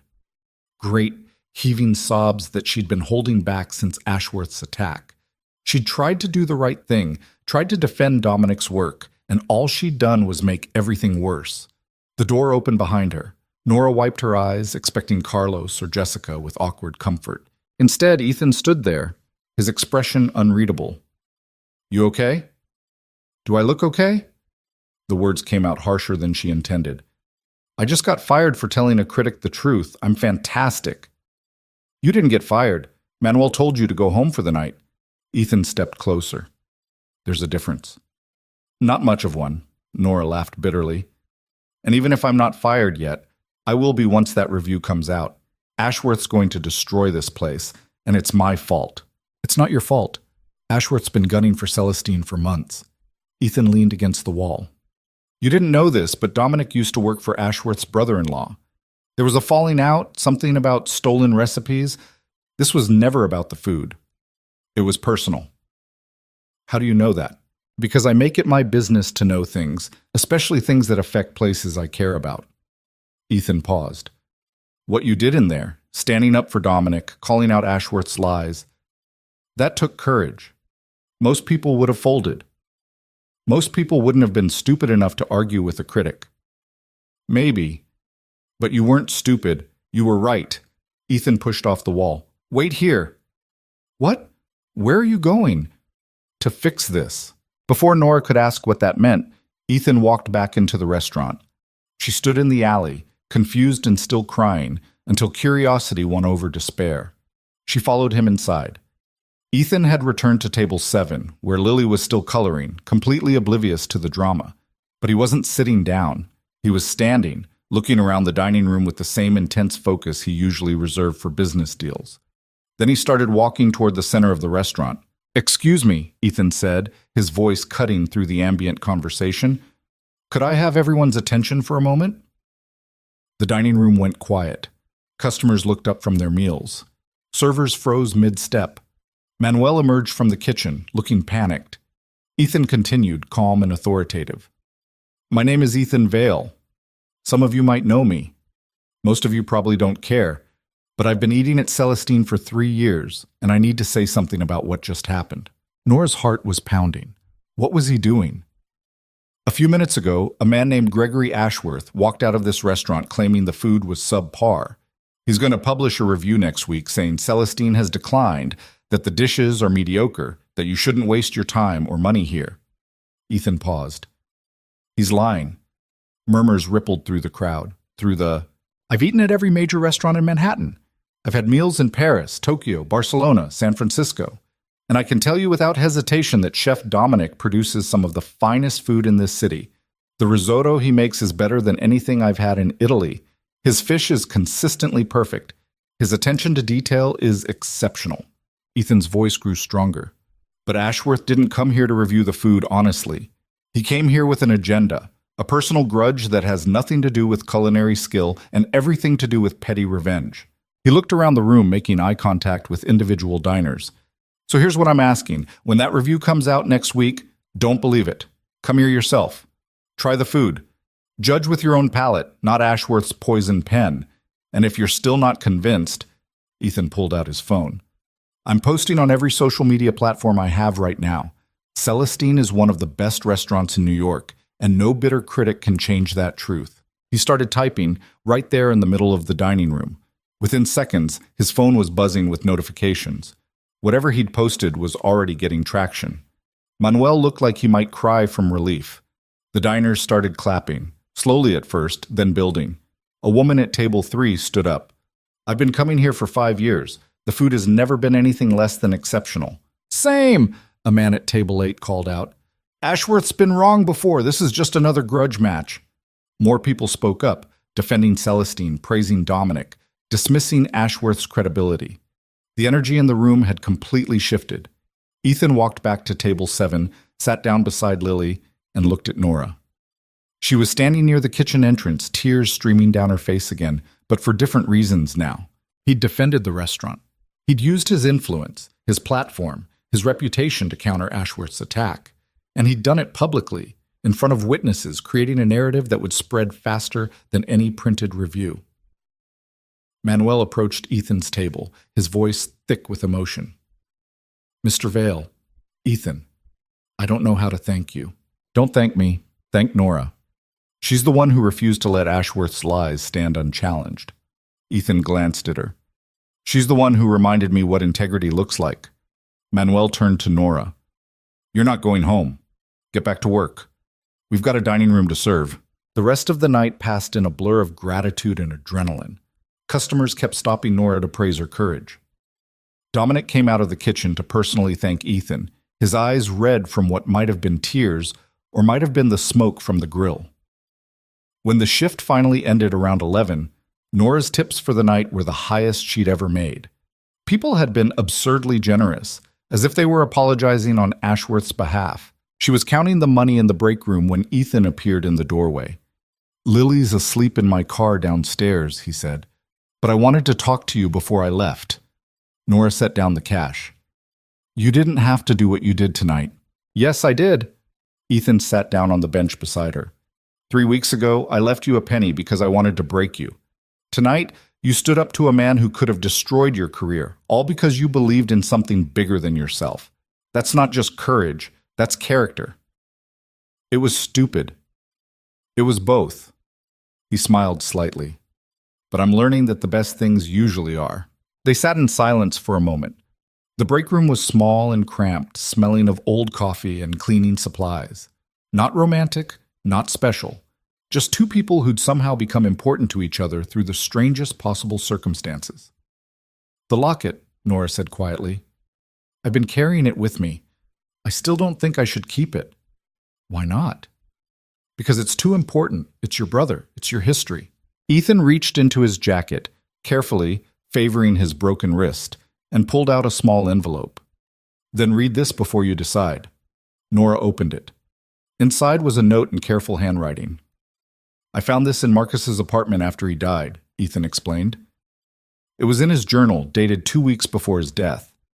"I think he had some kind of premonition, though the doctors say that's impossible." Nora read the note. "If something happens to me, give the locket to someone who needs it. Not someone who wants it, someone who needs to remember that people can be kind even when the world is cruel. Someone who fights even when they're scared. Someone like you used to be before you forgot how." The last sentence was a gut punch. "He was talking to you," Nora whispered. "I think he was talking about both of us." Ethan's voice was rough. "Marcus always said I'd turned into someone he didn't recognize. That grief had made me small and mean. He wanted me to remember who I used to be. And I think he'd want the locket to go to someone who still remembers what that looks like." Nora folded the note carefully and put it back in the envelope. "Thank you for trusting me with this. Thank you for reminding me why it matters." Ethan stood to leave, then paused. "One more thing. The debt you have, the 80,000 or whatever it is, 62,000 now," Nora said quietly. "The tips have been helping. I want to clear it." Nora's breath caught. "Ethan, no, not as payment, not as charity, as an investment." He met her eyes. "I'm starting a new division at my company. Executive training, corporate culture, leadership development. And I need someone who understands people, who doesn't give up when things get hard, who knows the difference between cruelty and honesty." "You're offering me a job?" "I'm offering you a future. Better pay than waitressing, better hours, real benefits. You'd be good at it. And I need someone I can trust." Ethan paused. "The debt clearing is a signing bonus. Take the job, and it's gone. Refuse, and we never speak of it again." Nora stared at him. This was insane. She had no experience in corporate training, no qualifications, no reason to believe she could do what he was describing. But then again, she'd had no reason to believe she could survive Table 7 either, and she had. "I need to think about it," she said finally. "Fair enough, think. But Nora..." Ethan's expression was serious. "You deserve better than this. Better than Manuel screaming at you. Better than Ashworth's attacks. Better than working yourself to exhaustion for tips that barely cover rent. You're worth more." He left before she could respond. Nora sat alone in this break room, surrounded by money she'd earned through courage she didn't know she had, holding a locket that represented everything she'd never expected to find. A new job, a cleared debt, a future that looked nothing like the desperate present she'd been clinging to. She thought about the penny, still sitting in the jar at home, the first message from Ethan Vale, telling her she was worthless.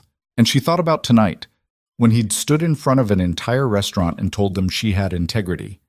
Both were true. Both versions existed. The question was which one she'd believe. Nora didn't sleep that night. She lay in her tiny apartment, staring at the ceiling, the locket on her nightstand catching streetlight from the window. Ethan's offer replayed in her mind on an endless loop. A real job. $62,000 of debt erased like it had never existed. A future that didn't involve aching feet and demanding customers, and the constant fear of falling further behind. It sounded too good to be true, which meant it probably was. By morning, she'd made a decision. She needed to talk to someone who'd tell her the truth without sugarcoating it. She called Emma. "You're calling at 6 a.m., her sister answered, voice thick with sleep. "Someone better be dead or you better be getting married." "Neither. I need advice." Emma made a noise that might have been a groan or a laugh. "Hold on. Let me make coffee." Nora waited, listening to the sounds of Emma's apartment coming to life. Water running, cupboards opening, the familiar ritual of her sister waking up. When Emma came back on the line, she sounded more alert. "Okay, hit me. What's going on?" Nora told her everything: the penny, the tips, the hospital visit, the locket, last night's confrontation with Ashworth, and finally, Ethan's job offer. She left nothing out, not even the parts that made her look desperate or stupid or both. Emma was quiet for a long moment after Nora finished. "So let me get this straight. A billionaire who started off treating you like garbage now wants to hire you and pay off your debt, and you're not sure if you should take it. When you say it like that, it sounds obvious." "That's because it is obvious. Nora, what's the actual problem here?" Nora picked up the locket, turning it over in her palm. "I don't know if I can trust it. Trust him. A month ago he was leaving me pennies. Now he's offering me everything. People don't change that fast." "People change exactly that fast when something kicks them hard enough." Emma's voice was gentle. "You told me about his brother, about his wife. He's been drowning for 3 years, and you threw him a rope without even meaning to. That changes a person. But what if he changes back? What if I take the job and he decides I'm not worth it, that this was all some weird impulse? Then you'll have 62,000 less debt and job experience you didn't have before. Worst case scenario, you're still better off than you are right now." Emma paused. "But I don't think that's what's really scaring you." "What do you mean?" "I think you're scared it'll work. That the job will be good, that he'll be decent, that your life will actually get better. Because if it does, you'll have to stop using your debt as a reason to stay small." The words hit like a punch. Nora opened her mouth to argue, then closed it. Emma was right. The debt had become an identity, a shield against risk. As long as she was buried under bills and survival, she didn't have to want anything bigger, didn't have to try and possibly fail at something that mattered. "I hate when you do that," Nora said quietly. "Do what?" "See through my bullshit." Emma laughed. "It's a sister superpower, so what are you going to do?" Nora looked at the locket again, 2 boys frozen in time, before loss taught them to be afraid. "I'm going to be brave, or at least pretend to be until it feels real. That's all any of us are doing anyway." They talked for a few more minutes about nothing important, the easy comfort of family, before hanging up. Nora showered, dressed in her nicest clothes that weren't her Celestine uniform, and took the subway to the address Ethan had texted her the night before. The building was in Midtown, all glass and steel, and the kind of understated wealth that didn't need to announce itself. The lobby had marble floors and modern art that probably cost more than Nora's yearly salary. She felt immediately out of place, like someone had accidentally let her into the wrong world. The receptionist was professionally pleasant. "You must be Nora Bell. Mr. Vale is expecting you. 23rd floor, corner office." The elevator ride felt like ascending into another dimension. By the time the doors opened, Nora's palms were sweating. Ethan's office was exactly what she'd expected and nothing like it at the same time. Huge windows overlooking Manhattan, expensive furniture, the trappings of success. But also, children's drawings taped to one wall, a purple stuffed horse on the credenza, a framed photo of Lily laughing on a beach somewhere warm. Ethan stood when she entered, his cast visible under his rolled-up shirt sleeve. "You came. I wasn't sure you would." "I wasn't sure either," Nora admitted. "But I needed to understand what you're actually offering. Not the money part, the job part." "Fair enough. Sit." Ethan gestured to the chairs across from his desk, then seemed to reconsider. "Actually, let's sit over there. The desk feels too formal." They moved to a small seating area near the windows. Ethan poured coffee from a carafe without asking if she wanted any, just handed her a cup like they'd done this 1,000 times. "The job is real," he started. "I'm building a new division focused on corporate culture and leadership development. Most companies treat their employees like interchangeable parts. I did too, for a long time. But I'm learning that people work better when they're seen, when someone notices if they're struggling, when the environment doesn't grind them down." "That's a nice theory," Nora said carefully. "But how do you teach that?" "That's what I need you to figure out." Ethan smiled slightly. "I can give you the framework, the budget, the resources, but I can't teach people how to be human. That's not my skill set. You, though, you know how to see people. You saw through my cruelty to the grief underneath. You saw Ashworth's lies when everyone else was ready to accept them. You saw Lily needed kindness when I was too stuck in my own head to notice. Those weren't professional skills. Those were just being a decent person. Exactly. And that's what most companies are missing. Ethan leaned forward. I want you to develop training programs that teach managers to actually see their employees, to recognize when someone's drowning in debt or grief or fear, and to create systems that help instead of punish. It's not traditional corporate work, and you'll probably fail a lot at first, but I think you can do it. Nora set down her coffee cup. Why me, though? You could hire someone with an actual degree in organizational psychology or human resources. I could. And they'd give me the same recycled theories every other company uses. I want something different, someone who's lived at the bottom and understands what people need to survive. Ethan paused. You remind me of Marcus. He always said the best leaders were the ones who'd been broken and put themselves back together. They're the only ones who know how fragile everything really is. The comparison to Marcus felt weighted, important.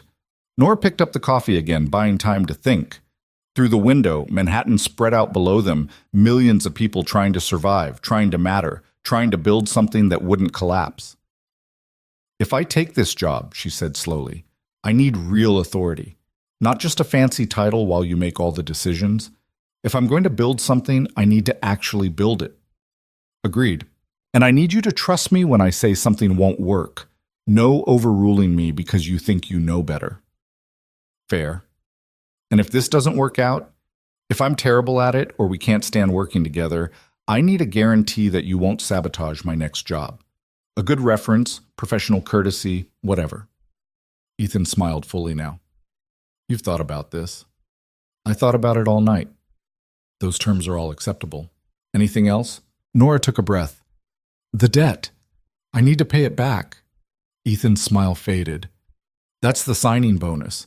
I know. And I appreciate it more than you can imagine. But I need to earn it, not just have it handed to me. Nora met his eyes. You can pay it off now, clear it immediately so I'm not drowning anymore. But I want it deducted from my salary over time. 5 years, 10 years, whatever makes sense. I need to know I actually earned my freedom. Something shifted in Ethan's expression. Respect, maybe. Or understanding. That's going to take longer than just accepting the money. I know. But I'll know it's mine, not a gift, not charity, mine. You're stubborn. You left me a penny to break me. Did you really think I wasn't stubborn? Ethan laughed, and it sounded real, unguarded. Fair point. Okay, we'll set up a payment plan. The debt gets cleared immediately, but you pay it back through salary deductions at whatever rate you're comfortable with. Deal? Nora extended her hand. Deal. They shook on it, and Nora felt something settle in her chest. This was happening. She was actually doing this. The next week blurred into paperwork and logistics. Nora gave her notice at Celestine, enduring Manuel's disappointment and Carlos's genuine happiness for her. Chef Dominic gave her a hug that nearly cracked her ribs and made her promise to come back and visit. Jessica took her out for drinks and told her she was living everyone's fantasy of escaping the service industry.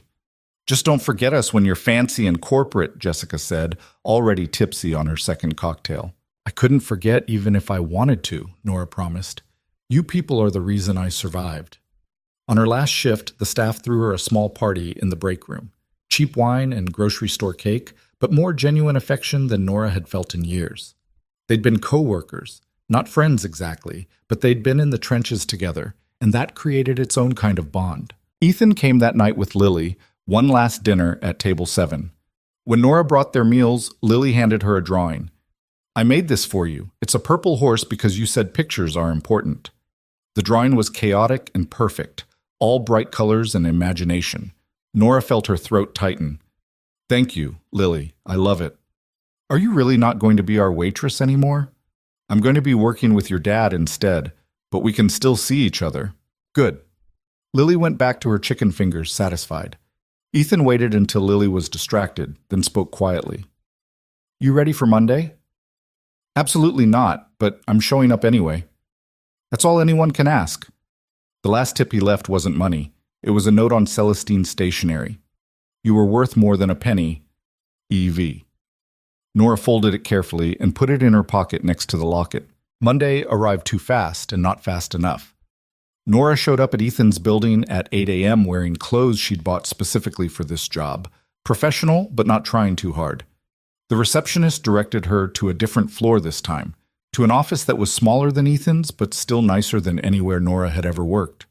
Her office, with her name on the door. She stood in the doorway for a long moment, just staring. A desk, a computer, a bookshelf, a window with a view.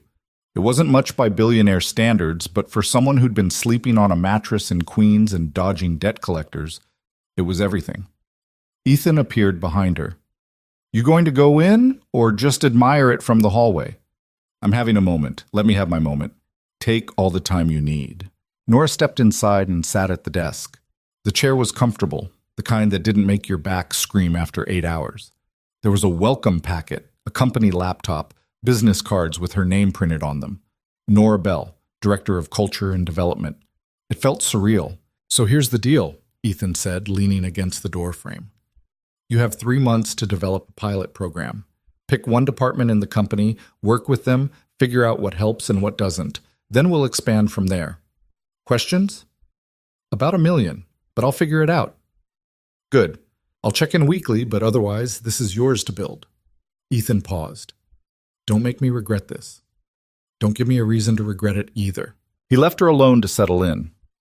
Nora spent the morning reading through company materials, learning the structure, understanding the problems. The department she chose was customer service, people who dealt with complaints all day, who got screamed at by strangers, who were evaluated based on metrics that didn't account for human complexity. She understood those people. She'd been those people. The first meeting with the customer service team was brutal. 20 employees who looked exhausted and suspicious, clearly expecting another corporate initiative that would make their jobs harder while pretending to help. Nora didn't try to sell them anything. She just told the truth. 6 weeks ago, I was a waitress drowning in debt, she said. I got screamed at by customers, worked 12-hour shifts on my feet, went home too tired to think about anything except surviving the next day. I know what it's like when the people in charge don't see you as human. So I'm not here to fix you. I'm here to ask what you actually need to do your jobs without burning out. The silence was skeptical. Then one woman in the back raised her hand. You're serious? You actually want to know? Completely serious. What followed was 90 minutes of honesty. They needed better breaks, reasonable call quotas, support when customers became abusive, managers who didn't treat metrics as more important than mental health. They needed to be trusted to make decisions without getting overruled. They needed to feel like people instead of robots reading scripts. Nora took notes on everything. Then she took it to Ethan. This is going to cost money, she said, spreading her notes on his desk. Better staffing means more hires. Flexible metrics mean possibly lower numbers in the short term. Training managers to actually support their teams takes time. Ethan read through her notes carefully. Do it. Just like that? You said you needed authority. This is me giving it to you. Build what they need. We'll figure out the budget. It wasn't smooth. Nothing ever was. The first month was chaos. Managers who resisted change, metrics that temporarily dipped, employees who'd been beaten down so long they didn't trust that things could actually get better. Nora worked 16-hour days, came home exhausted, questioned everything. But slowly, things shifted. Call times went down because employees weren't spending 10 minutes getting approval for every decision. Customer satisfaction went up because people who felt supported gave better service. Turnover decreased. The numbers told a story of investment paying off. 2 months in, Ethan called her to his office. Nora went prepared to defend her work, armed with data and examples. Instead, Ethan just said, "It's working. The board noticed. They want you to expand to 3 more departments." Nora sat down hard. You're serious? Completely. You were right. People work better when they're treated like people. Revolutionary concept. His tone was dry, but his smile was genuine. I had a lot of failures to get here. The first training session was a disaster. I accidentally offended the entire accounting department last week. And you fixed it. That's what matters. Ethan paused. You're doing what Marcus always said I should do. Building something that doesn't grind people down. He'd be proud of you. The words hit deeper than Nora expected. I wish I could have met him. He would have liked you.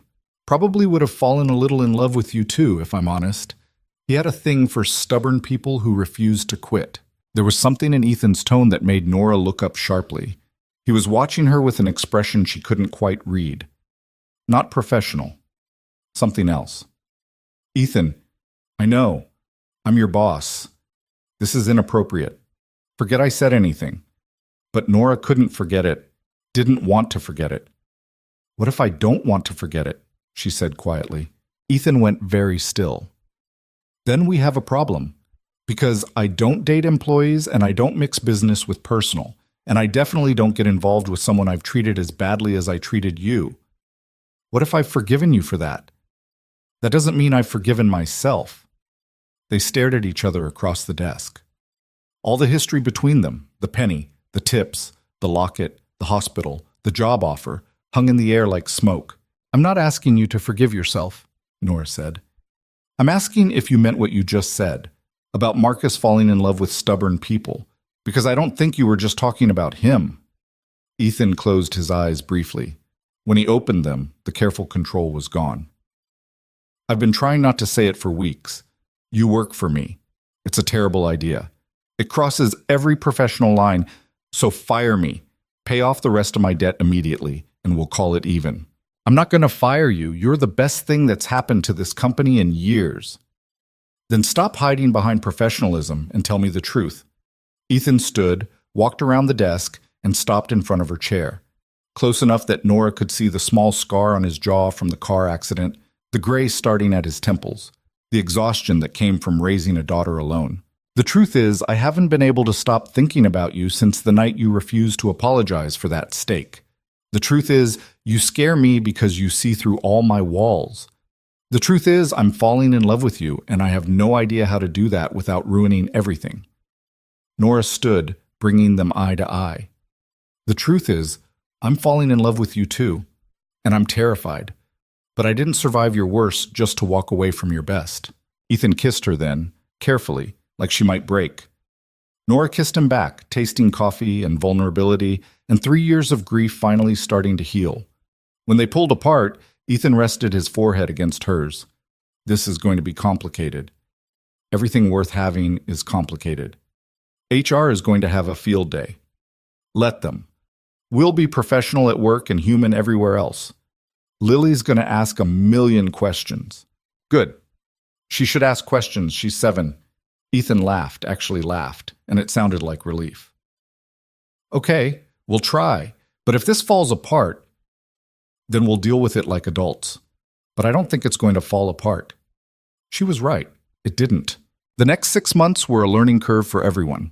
Nora and Ethan kept their relationship quiet at work, professional and appropriate, saving everything else for after hours. Lily took to Nora like she'd been waiting for someone exactly like her, asking questions about everything and dragging her into elaborate games involving purple horses and imaginary kingdoms. Nora's debt shrank month by month, the payment plan working exactly as she designed it. By the end of the year, she'd paid back $40,000 of the original $62,000. It would take another 3 years to clear completely, but she could see the end now. Could imagine a future where she wasn't defined by what she owed. The culture program expanded across the entire company. Not every department embraced it immediately, but the ones that did saw measurable improvements. Other companies started calling, asking Nora to consult. She was building a reputation as someone who understood the human cost of business and knew how to mitigate it. On the 1-year anniversary of her first day at Celestine, Nora and Ethan went back to the restaurant with Lily. Manuel seated them at table 7 with a knowing smile. Look who's back, our favorite success story. Carlos was still there, now training new servers. He stopped by the table to say hello, grinning at the sight of Ethan and Nora sitting together, clearly together. I called it, Carlos said. First week, I told Jessica there was something weird happening with you two. It was definitely weird, Nora agreed, but it worked out. Yeah, it did. Chef Dominic sent out a special dessert with a note. For the woman who defended my risotto, you're welcome back anytime. Lily colored in her purple horse coloring book, a real published coloring book now, something Nora had found on Amazon and bought immediately. Ethan worked on his phone but kept looking up, checking in, present in a way he hadn't been that first night. When the check came, Ethan pulled out his wallet. Then he paused and looked at Nora. What do you think the tip should be? Something generous. They deserve it. How generous? Nora thought about the penny, about the journey from that single cent to this moment, sitting at table 7 with the man who'd tried to break her and the daughter who'd helped heal him. Everything we can afford, she said. And then a little more. Ethan smiled and wrote a number on the receipt that made the server's eyes go wide when she picked it up. They left the restaurant together, Lily between them holding both their hands, swinging slightly as they walked. The city moved around them, indifferent to their small story of survival and second chances. You know what's funny? Nora said as they waited for Ethan's car. What? I used to think the worst thing that ever happened to me was my ex draining our accounts and leaving me with all that debt. But if he hadn't done that, I never would have taken the job at Celestine. Never would have met you. Never would have found any of this. So you're saying you're grateful to your terrible ex-boyfriend? Absolutely not. He's still garbage, but I'm grateful for where his garbage led me. Ethan squeezed her hand. That's a very healthy way to process trauma. I learned it from you. I'm still learning it from you. Lily tugged on both their hands. Can we get ice cream, please? I want chocolate. They got ice cream. They went home to Ethan's apartment that was slowly becoming their apartment, filled with Lily's drawings and Nora's books and the careful construction of a family that hadn't existed a year ago. Later, after Lily was asleep, Nora stood in the living room looking at the shelf where the locket now lived next to a photo of Marcus. The penny was there too, in a small frame, a reminder of where they'd started. Ethan came up behind her, wrapping his arms around her waist. What are you thinking? That people are more complicated than I ever gave them credit for. You were cruel and kind, broken and healing, the Viper and just Ethan. Both things were always true. And you were desperate and brave, surviving and building. Both things true. Maybe that's the point. We're all contradictions trying to figure it out. Deep thoughts for 10 p.m. Nora leaned back against him. I've been having a lot of deep thoughts lately. Comes from actually having time to think instead of just surviving. And what's the conclusion of all these deep thoughts? That the things that almost break us are sometimes the things that save us. That cruelty and kindness aren't opposites. They're just different responses to the same pain, and that people can change if they want to badly enough. Ethan was quiet for a moment. Then, you changed me. You know that, right? We changed each other. That's how this works. They stood there in the quiet apartment, two people who'd found each other in the strangest way possible and decided to build something from the wreckage. It wasn't perfect. Nothing ever was. But it was real and honest and worth the struggle. The next morning, Nora went to work in her office with her name on the door and continued building systems that treated people like people. Ethan went to his meetings and tried to remember that numbers on spreadsheets represented actual human lives. Lily went to school and told everyone about her dad's girlfriend, who was the best and also the bravest person in the whole world. And somewhere in Queens, in a jar on a shelf, a penny sat as evidence that small things could lead to everything if you were stubborn enough to survive them. The debt continued to shrink. The company continued to grow. The family continued to build itself in small moments and big decisions, and the daily choice to keep showing up. 3 years later, when the last payment cleared and Nora was finally completely free of the debt that had defined her for so long, Ethan took her back to Celestine one more time. Table 7 was waiting. This time, when he left the tip, it wasn't a penny and it wasn't thousands of dollars. It was something else entirely. A ring box. Nora opened it with shaking hands. Inside was a simple silver band with a small diamond, beautiful but not ostentatious, real but not trying too hard. I know this is probably the worst proposal location in history, Ethan said, but this is where it started, where I was my worst and you didn't break, where you reminded me what it meant to be human. I wanted to ask you here because this table represents everything I almost destroyed and everything you helped me build back. You're really proposing at your villain origin story location? Is that a no? Nora looked at the ring, at Ethan, at table 7, where she'd been humiliated and tested and ultimately seen for who she really was. She thought about the penny and the locket and the impossible journey from server to director to partner to whatever came next. It's a yes, she said. Obviously, it's a yes. Ethan slid the ring onto her finger with his steady, surgeon-precise hands, and Nora realized she was crying. Happy tears this time, not desperate ones. The difference mattered. The restaurant erupted in applause. Manuel was grinning. Carlos was filming on his phone. Chef Dominic sent out champagne and another note. Finally, took you long enough. They got married 6 months later in a small ceremony with just family and close friends. Lily was the flower girl and took her job very seriously, making sure every petal was placed with precision. Emma cried through the entire ceremony. Marcus's photo was in the front row, a presence and an absence both. The reception was at Celestine naturally.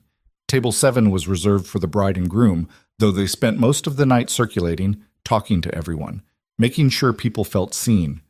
When they finally sat down for a quiet moment, exhausted and happy, Nora looked at her husband and smiled. "We did it. We did. From a penny to this, that's quite a journey. Best investment I ever made. I was never an investment. I was a person. That's what made you valuable." They kissed, and somewhere in the kitchen, Chef Dominic was probably crying into his risotto. The thought made Nora laugh. Years later, when people asked how they met, Nora would tell them the truth. That she'd been a waitress drowning in debt, and he'd been a billionaire drowning in grief, and they'd pulled each other to shore through a combination of stubbornness, honesty, and the refusal to accept that cruelty was the only option. Some people were inspired by the story. Others were skeptical. A few thought it was too dramatic to be real. Nora didn't care.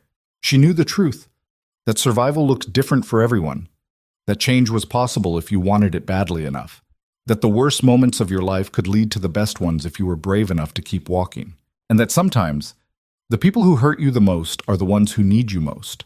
Not to fix them, nobody could fix another person, but to remind them that they were still human, still capable of more than their worst moments, still worthy of second chances. The penny stayed on the shelf in their home, now in a much nicer apartment in a better neighborhood, surrounded by Lily's Purple Horse collection and family photos, and the careful accumulation of a life built together.